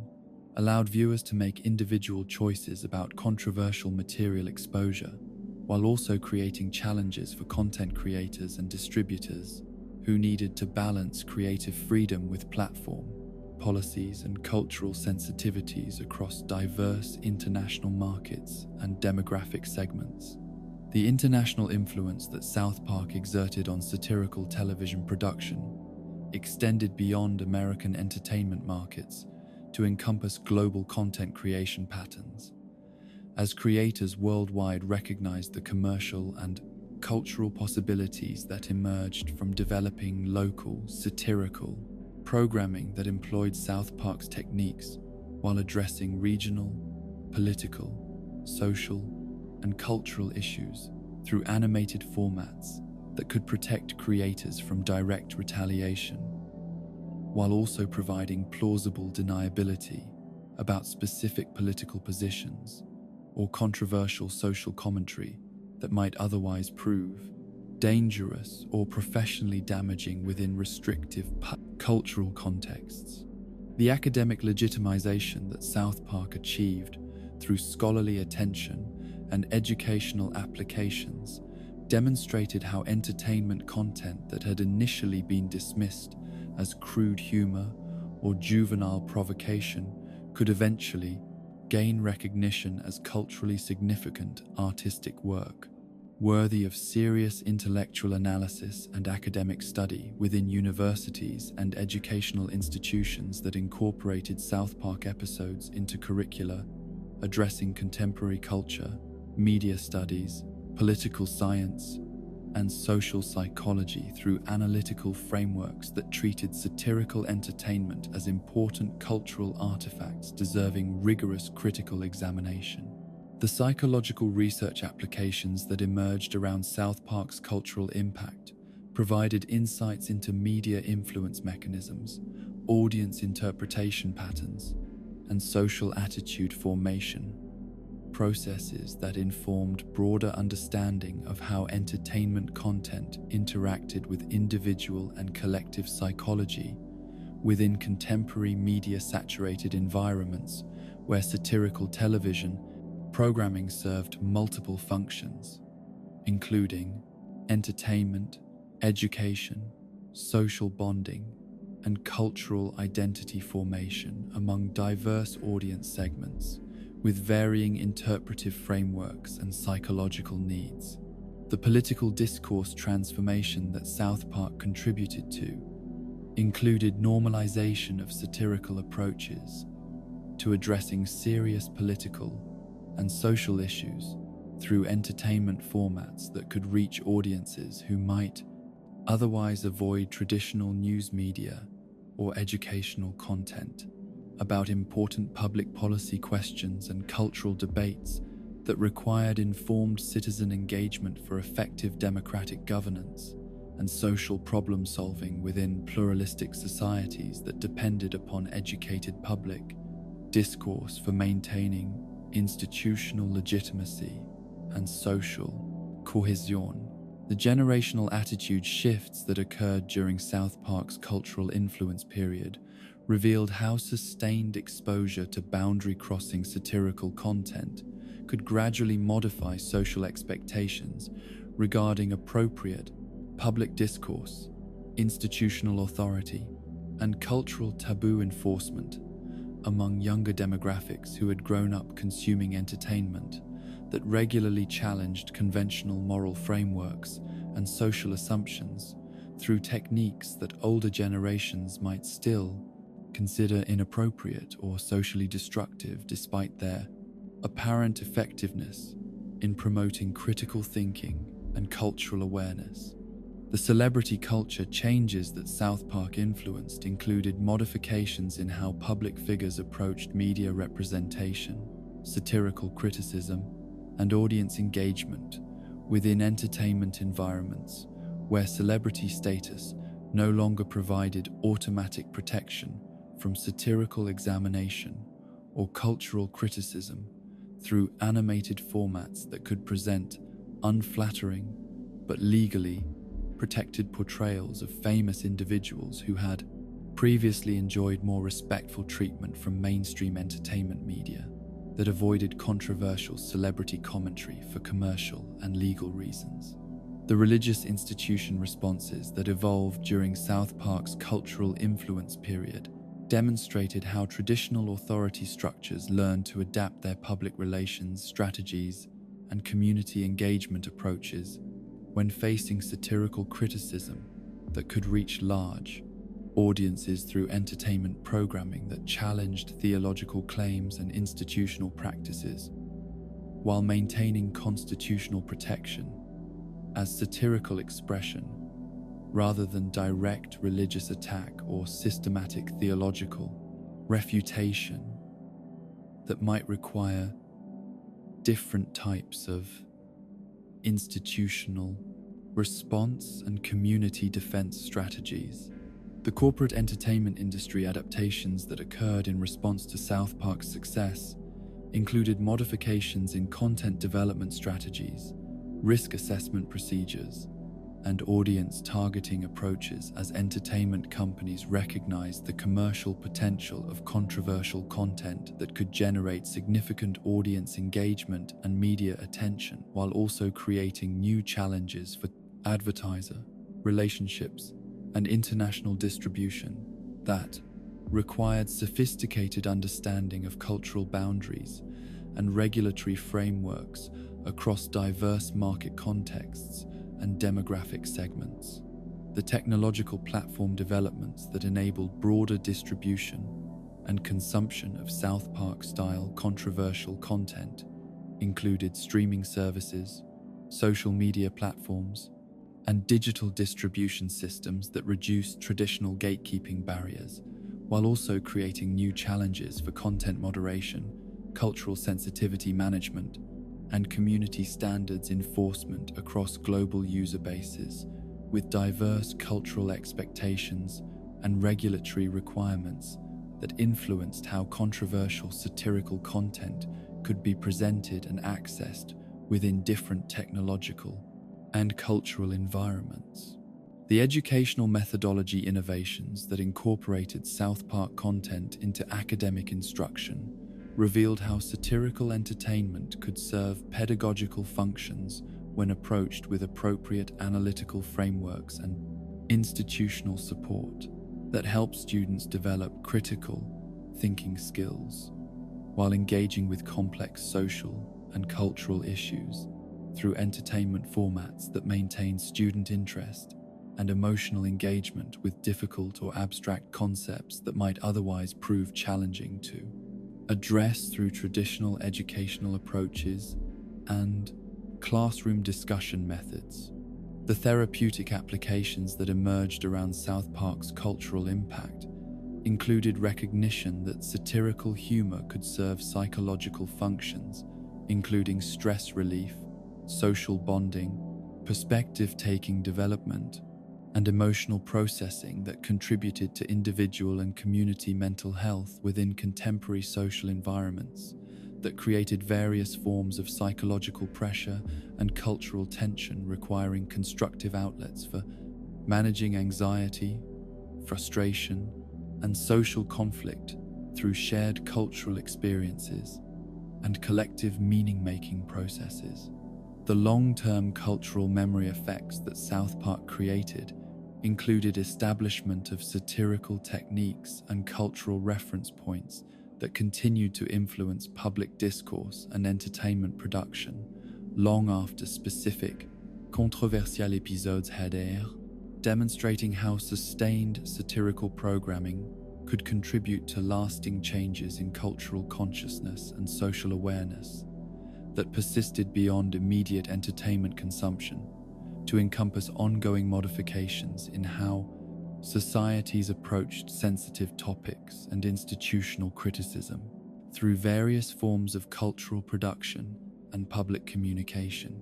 In the gentle recognition of this profound cultural transformation, we acknowledge that South Park's lasting legacy extends far beyond its immediate entertainment value or controversial reputation to encompass fundamental changes in how democratic societies balance creative freedom with social responsibility, individual expression with collective welfare,